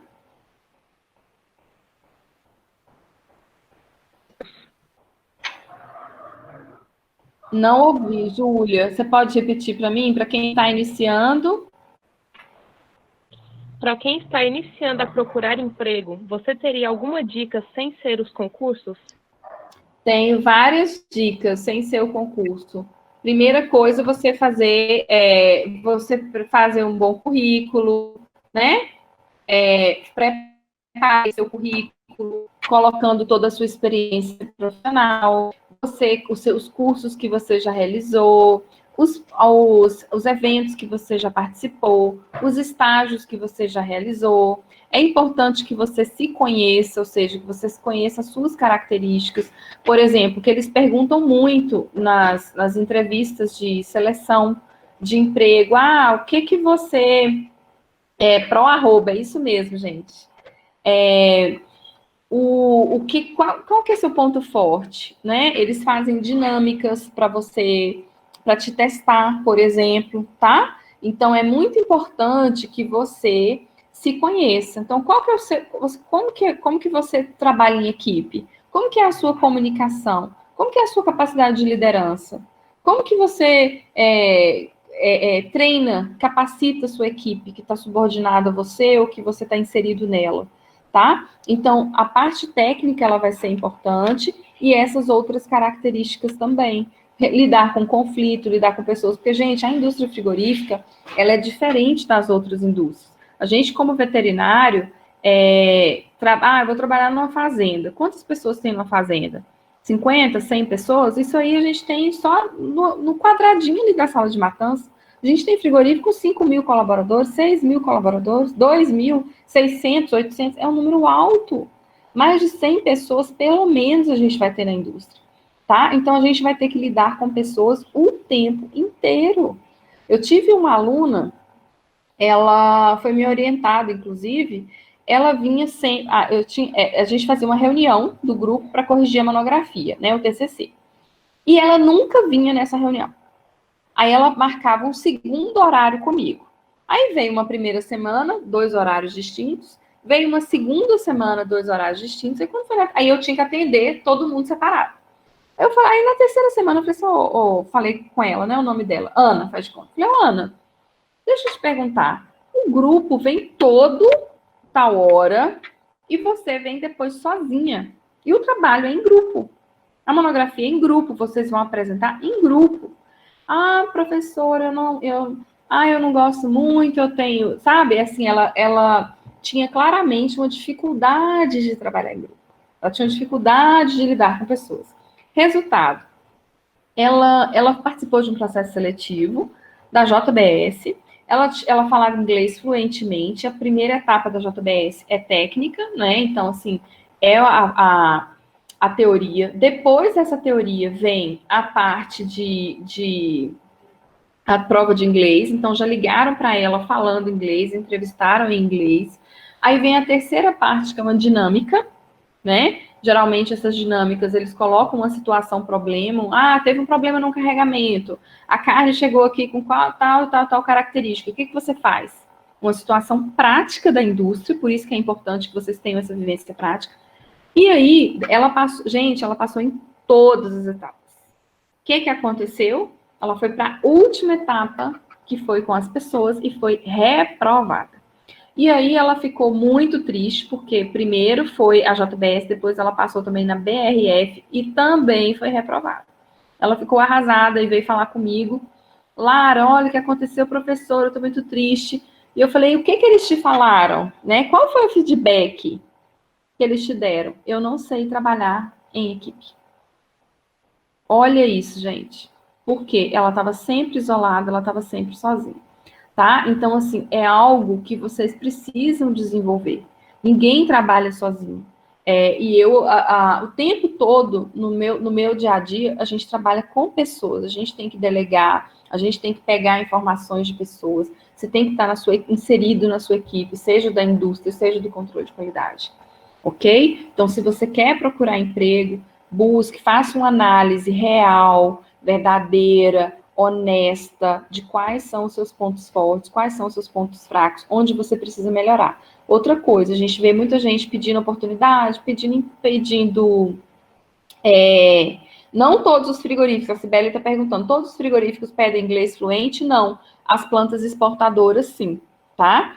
Planta exportadora, gente, recebe auditoria externa, auditoria internacional. Então, eles precisam de profissionais que falem pelo menos inglês fluentemente, ok? E é uma coisa que eu sugiro vocês fazerem também. O inglês, ele é para a vida, né? É importante fazer, sim. Bom, o que eu estava falando? Eu li o negócio, abaixei aqui, li o negócio da Cibele e me perdi. Mas é importante que vocês façam essa análise, sabe? Real, de quais são os seus pontos fracos, quais são os seus pontos fortes, e que vocês se capacitem nesse sentido. Vocês podem buscar, tem um Instagram também muito legal, não sei se vocês seguem, a Paula, do Carne e Consciência, ela dá muita dica para quem quer começar a trabalhar na indústria frigorífica, né? Principalmente aí, estudantes, alunos de cursos de graduação. Ela sempre tem um direcionamento para esse iniciozinho de carreira, tá? E é isso, gente, é ter humildade, é aprender. Olha, todo dia eu estou fazendo curso, inclusive sábado mesmo eu vou fazer um curso. Nesse período de quarentena já vai ser o 3º curso que eu vou fazer. Estou tentando, né? Porque eu estou viajando tanto, tanta consultoria, que os 2 primeiros cursos eram 2 sábados e eu perdi um, assisti o outro, perdi um, assisti o outro. Mas esse agora eu quero assistir todo. Então, eu estou sempre aprendendo. Ontem mesmo eu participei de um webinar sensacional com a doutora Temple Grande, com muita informação bacana, muita informação nova. A gente nunca para de aprender. A gente nunca sabe tudo. Então, a gente precisa de estar conectado, a gente precisa se apoiar, a gente precisa tirar um pouco, fazer essa mudança de mindset, sabe? Essa mudança de mentalidade, de achar que a gente está competindo. Não! Gente, o Brasil é gigante, o Brasil é um dos maiores players do agronegócio mundial. Olha o tanto que esse país está crescendo, olha como que está a produção de carne brasileira, olha quantas pessoas nós precisamos. Eu almocei com a Paula do Carne e Consciência, nessas minhas viagens, eu passei lá por Ribeirão Preto, não sei quem viu, né? E a Gela, Lara, vamos fazer uma live surpresa. E aí nós almocei lá com ela, na casa dela, e a gente conversando sobre isso, sobre as futuras gerações. Porque daqui uns dias não vai mais ter Paula, não vai mais ter Lara, daqui muitos dias, mas vai chegar um momento que não vai mais ter Paula, não vai ter Lara mais. Quem vai estar aí? Né? Quantas pessoas mais nós precisamos que vão vestir a camisa, que vão defender a cadeia da carne, que vão preparar realmente? Porque é um processo, gente. Cada um faz uma parte, sabe?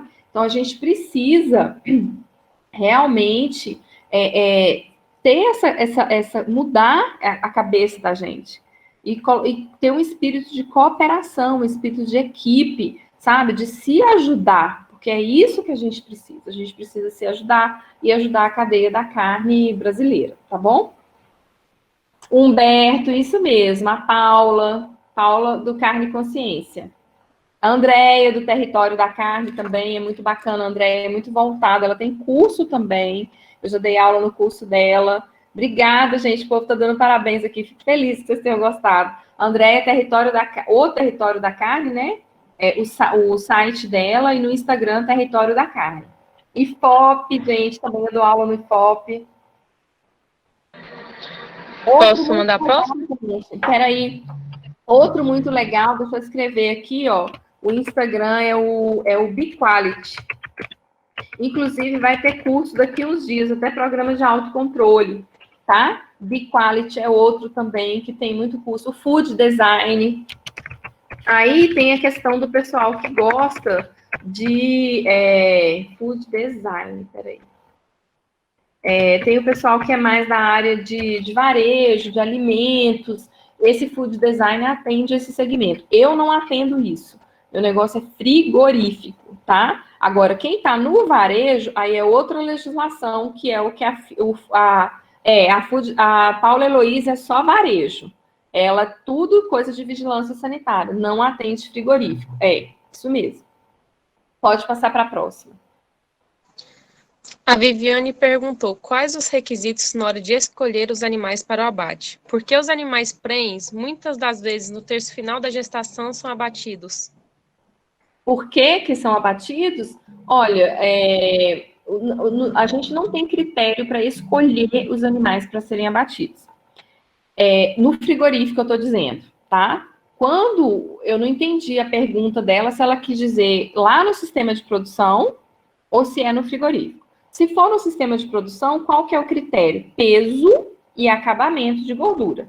Ou a necessidade do produtor. Se o produtor estiver muito apertado, ele não vai preocupar com peso nem o acabamento. Mas o que é importante a gente ter? Essa carcaça, ela precisa estar pesada, ou seja, volume, rendimento em carne, e ela precisa ter um acabamento. Por que que tem que ter aquela gordurinha? Eu falo nas minhas aulas, carcaça top model não dá. Ô, Fábio, gente. Oi, Fábio. Obrigada. Um abraço.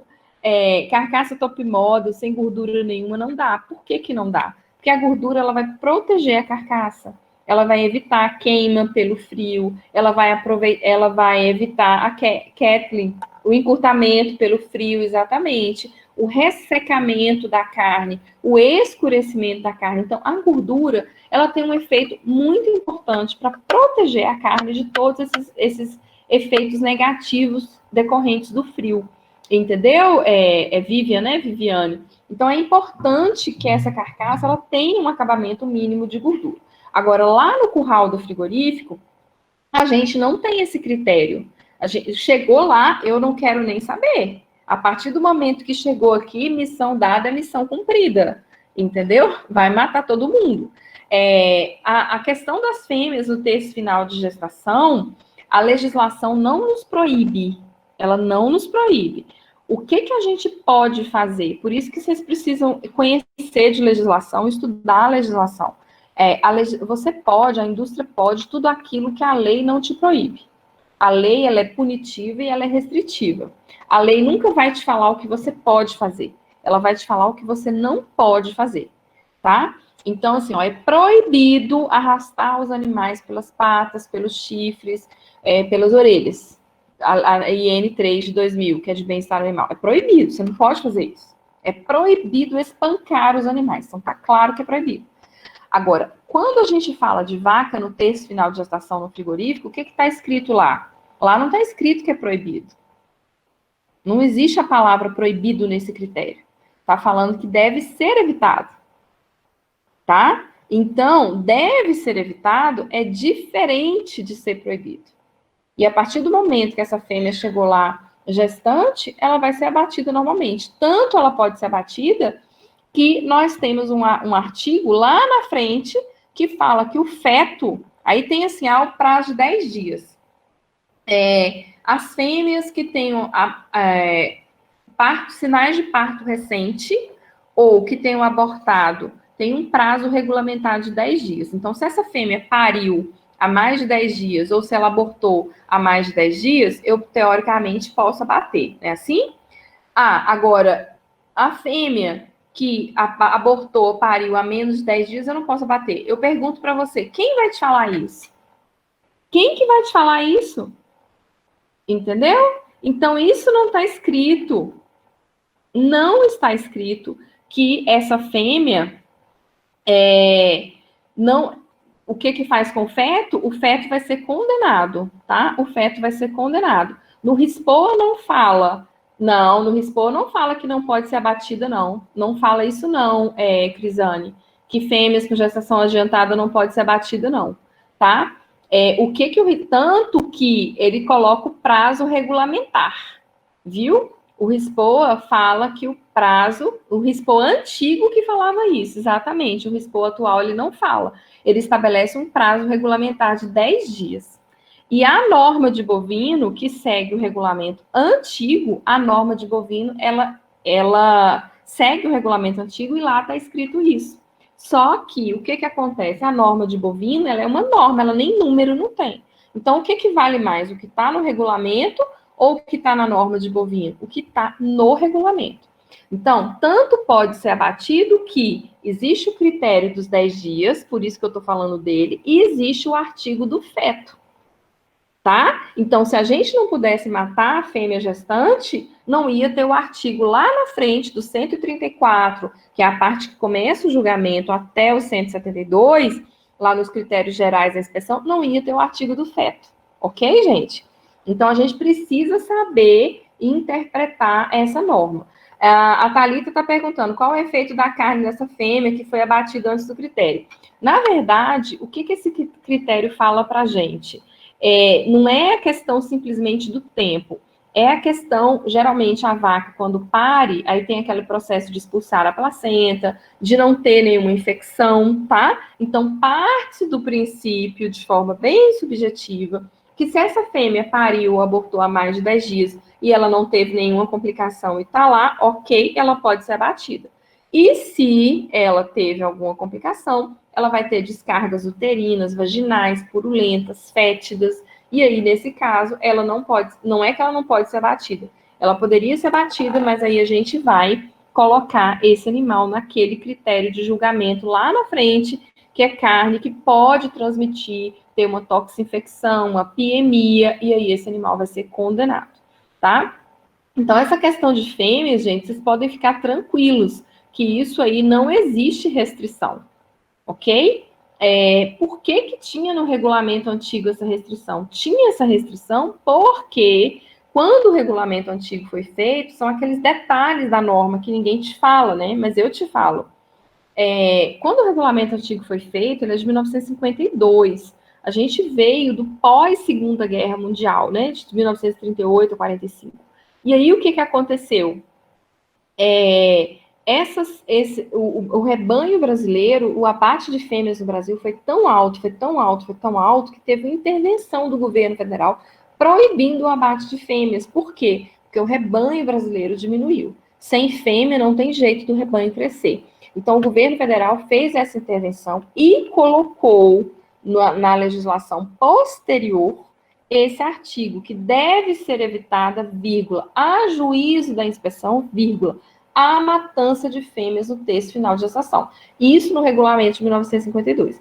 Nesse regulamento de 2017 não tem essa restrição, tá? Então, elas falam que as fêmeas que estejam, tá lá naqueles artigos 90, 91, fala assim, rainha da legislação, lá no artigo 90, 91, quando começa a falar, 88, quando começa a falar de inspeção antemortem, fala assim, que as fêmeas gestantes que estejam no texto final de gestação, elas podem ser retiradas do estabelecimento para o melhor aproveitamento. Então, se essa fêmea estiver gestante, o veterinário pode ir lá fazer uma palpação retal e, se for o caso, mandar ela de volta para a fazenda. Só que na maioria das vezes, gente, não é isso que acontece, porque o produtor, às vezes, eu não sabia que a fêmea estava gestante. Beleza, a gente fala que ela estava gestante e o produtor manda matar do mesmo jeito. Hoje está um pouco diferente, né, por causa do preço do bezerro. Mas a realidade, o dia a dia da indústria é assim. No abate de fêmeas, se condena o trato reprodutor, não é que se condena. A gente examina o trato reprodutor, tem a linha de inspeção. Aqui eu não entrei em linha de inspeção, porque não era o nosso objetivo da palestra, e até porque a gente ia ficar falando até amanhã, né, de linha de inspeção, se fosse emendar tudo junto. Mas nós temos a linha A1, que é o exame do úbere, depois nós temos a linha A, que é o exame dos pés. Então, nós não examinamos, quando a gente tem, nós vamos examinar o útero lá na linha D, trato gastrointestinal, baço, pâncreas, bexiga e útero. Examina, tá tudo certo? Ok. O útero, gente, nós não temos, assim, um aproveitamento direto para ele, e por isso ele vai para a graxaria. Não é que ele seja condenado por uma doença, é porque a gente não aproveita ele, a não ser para fabricação, a não ser para fabricação de farinha de carne e ossos, tá bom? Só isso.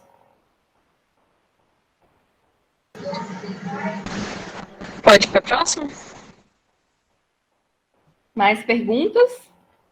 Sim. A Larissa perguntou, como se especializar em área comercial ou trader? Possui cursos? Olha, como se especializar nessa área? Você precisa, Larissa, entrar primeiro para a indústria frigorífica, e aí você vai encostar, né, vamos dizer assim, chegar junto dessa área comercial. Eu, particularmente, adoro essa área. Tem muita feira, tem muito evento. E se você gosta dessa área, você tem que falar inglês, né? Você tem que falar inglês para você ter oportunidade. Olha, eu tenho um amigo meu, ele foi meu contemporâneo de faculdade, ele formou depois de mim. E aí, eu já estava trabalhando no frigorífico, ele falou assim, Lara, eu quero fazer estágio com você e tal, tal, tal. Eu falei, olha, chamava Pedro. Eu falei, Pedro, vamos fazer o seguinte, você fica aqui comigo uns dias, só para pegar o básico, e eu vou tentar arrumar para você um estágio no Bertin. Na época era o Bertin, hoje é o JBS, né? Lá em Lins, que era a planta mais top da JBS, sabe? E aí, ele foi, ele foi fazer esse estágio lá. E eu falei, Pedro, olha, você tem que ser o primeiro a chegar e o último a sair, beleza? Beleza. Gente, o que aconteceu? Ele falava inglês e ele falava alemão, ele estudou no colégio. E o JBS, o Bertin, na época, recebeu uma auditoria alemã. E quem recebeu os auditores? Quem falava alemão? Ele. Aí pronto, então aí ele já saiu super bem nessa auditoria e tal, já tinha um tempo que ele estava lá fazendo esse estágio. Do estágio ele foi contratado. Dessa contratação, foi assim que aconteceu. Dessa contratação ele recebeu a auditoria alemã. Gente, ou seja, para encurtar a conversa, em menos de um ano, eu falo que é a carreira mais meteórica em frigorífico que eu conheço. Ele estava em Milão, na Itália, sendo responsável por todo o recebimento de carne da Bertin na Europa. Depois, ele foi para Dubai, foi ser responsável pela parte do Oriente, e depois, a última, agora ele está em Singapura, tá, gente? Então, tudo nessa área comercial. Por quê? Porque ele pegou o know-how exatamente do negócio, sabe? Então, assim, não tem jeito. Quem gosta tem que participar de feira, tem que participar de evento, tem que estar no meio da área, tem que entender de corte cárneo, tem que entender de ficha técnica de produto, tem que entender do padrão de limpeza da carne, tem que entender do processo da indústria, porque o cliente é assim, a área comercial, você coloca o seu catálogo de produtos, o padrão de limpeza, tem carne que é mais limpa. Vocês já viram os cortes carne escrito red? A lagarto red, contra filé não, que não vai ter. Chão de dentro, red. Red o quê, gente? Vermelho. Limpou tanto que não tem nada de tecido conjuntivo. Só tem a carnezinha lá vermelha. Então, são padrões de cortes cárneos que cada cliente quer, tá? Então, quem quer atuar nessa área vai ter que pegar firme nesse segmento, tá? Entender bastante aí de corte carne, ok? Ok. Pode para a próxima? Pode para a próxima. A Núbia perguntou: para quem está se formando e quer trabalhar na qualidade de produção, que você falou que é uma boa porta de entrada, qual a sua dica para se destacar dos demais? Cursos? Quais? Pós-graduação? Núbia, se você quer atuar na área de produção, você precisa ter o olhar da produção. E o olhar da produção e a linguagem da produção é esse aqui, ó. Tem uma palestra minha que eu coloco um slide que fala assim, olha, se você não fala linguagem financeira, você não fala linguagem nenhuma. Não adianta, o pessoal quer conversar com o empresário de frigorífico e explicar do ponto de vista técnico. Sabe o que é? A carne não deu temperatura. Aconteceu isso, aconteceu aquilo. O empresário, gente, ele não tá... isso não faz parte da vida dele. Ele quer saber quantos bois ele está matando naquele dia, quantas toneladas de carne ele está processando, entendeu? Tudo dele são números. Se você quer atuar na área de produção, você precisa de números. Então, eu chego no frigorífico, eu já pergunto, quantos bois mata por dia? Quantos bois mata por hora? Quantos suínos por dia? Quantos suínos por hora? Então, igual eu cheguei em um recentemente. Tá lá pesando, ele falou assim comigo, doutora, eu vi que as caixas dele, as caixas de vermelhas, né, de despojo, estavam muito cheias. E ele brincou comigo e falou, doutora, o que você está vendo aqui? O que tem nessas caixas? Eu falei para ele, dinheiro. Tem dinheiro aí nessas caixas. Cheinha de dinheiro. Sabe? Então, ele estava... todo o material que caía no piso, que tinha contato com material de risco, os colaboradores pegavam e jogavam na caixa do material de risco. Olha só, gente, material de risco para vaca louca é incinerado, não entra na fabricação de farinha de carne e osso. Quando chegava no final do dia e pesava o material de risco dele, ele estava perdendo a mais por dia, como material de risco que ia ser incinerado, um boi. E todo dia a esfola dele estava tão ruim, a contaminação estava tão ruim, e limpava tanto as carcaças por causa do manejo errado, do operacional errado, que ele estava perdendo outro boi em peso. Ele estava perdendo de limpeza um boi no processo e um boi no material de risco. E aí eu já cheguei com a conta para ele. Quanto que custa o boi hoje, a arroba do boi? X. Quantos bois você mata por segunda a sábado?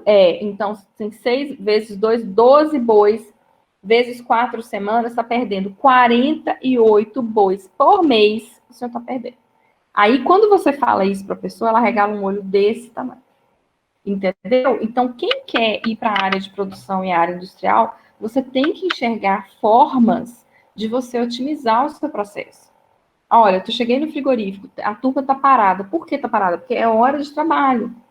Então, se qualquer procedimento que eu faça que atrase o meu trabalho, eu estou com a minha equipe de colaboradores, eu estou pagando, o reloginho está correndo, o dinheiro está correndo, mas eu não estou tendo o resultado, que é o dinheiro, que é o retorno do meu investimento.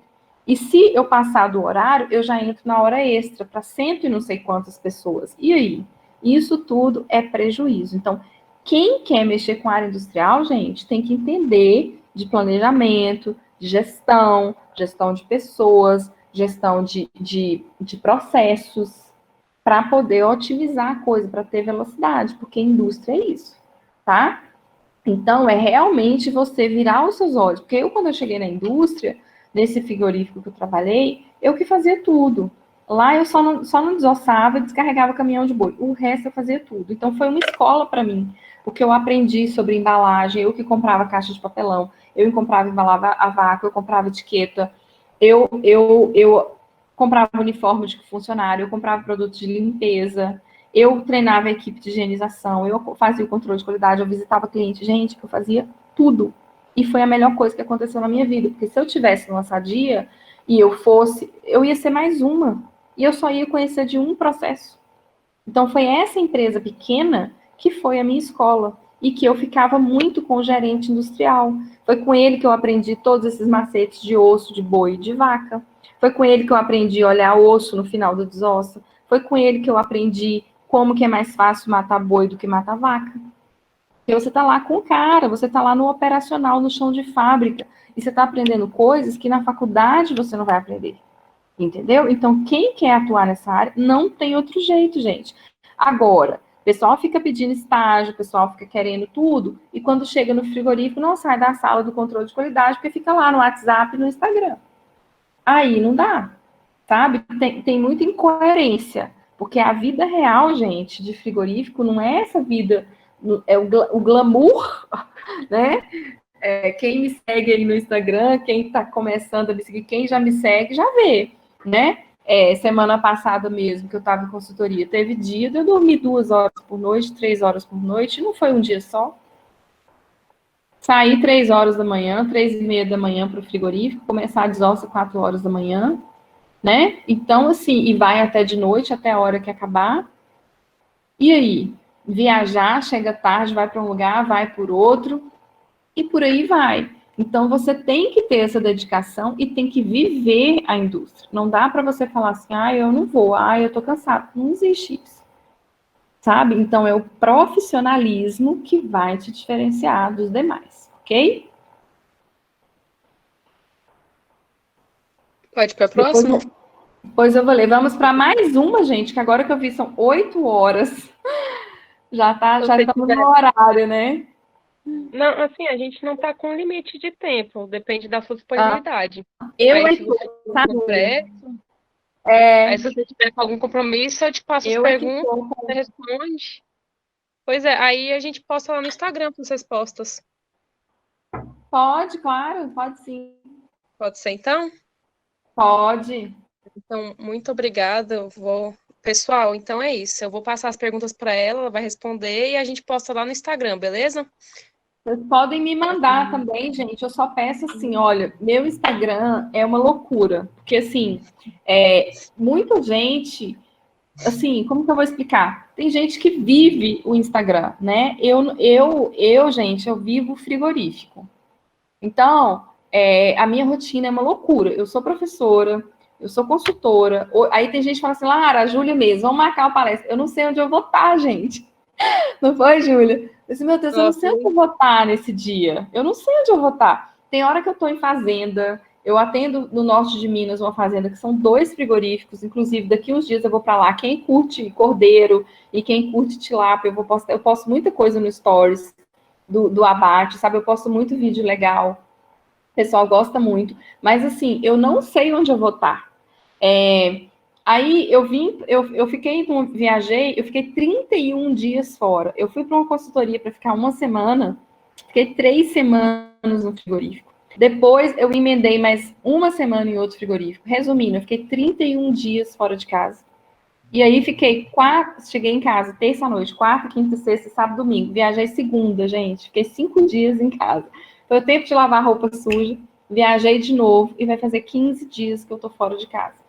Já atendi 2 frigoríficos e tô indo pro terceiro, sabe? Então, assim, é uma loucura. E, assim, meu Instagram fica muito cheio de mensagem, de pergunta. Nem sempre eu consigo responder todo mundo, tá? Se eu demorar de responder, manda um oi, Lara, não esquece de mim, não, que aí eu respondo você, tá? Só tenha um pouquinho de paciência, porque eu sozinha, sozinha. Eu não vivo de Instagram.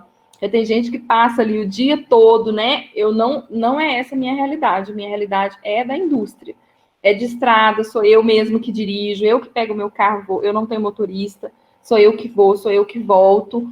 E às vezes eu chego tarde, cansado, eu não consigo responder todo mundo, tá bom? Mas estou sempre à disposição, viu? Foi um prazer mais uma vez estar com vocês. Espero mesmo que vocês tenham gostado. Vou ler aqui os recadinhos de vocês com calma, tá bom? Ah, uma pessoa pediu curso, Patrícia, curso preparatório para o mapa. Gente, o IFOP, tá? É o melhor preparatório de todos para o mapa. A maior aprovação do Ministério da Agricultura foi o IFOP.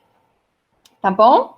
Gente, então é isso. Júlia, obrigada mais uma vez. Viu? Eu que agradeço. Obrigada a todos. Eu espero que vocês tenham gostado. Um beijo, gente. Tchauzinho. Tchau, tchau. Tchau.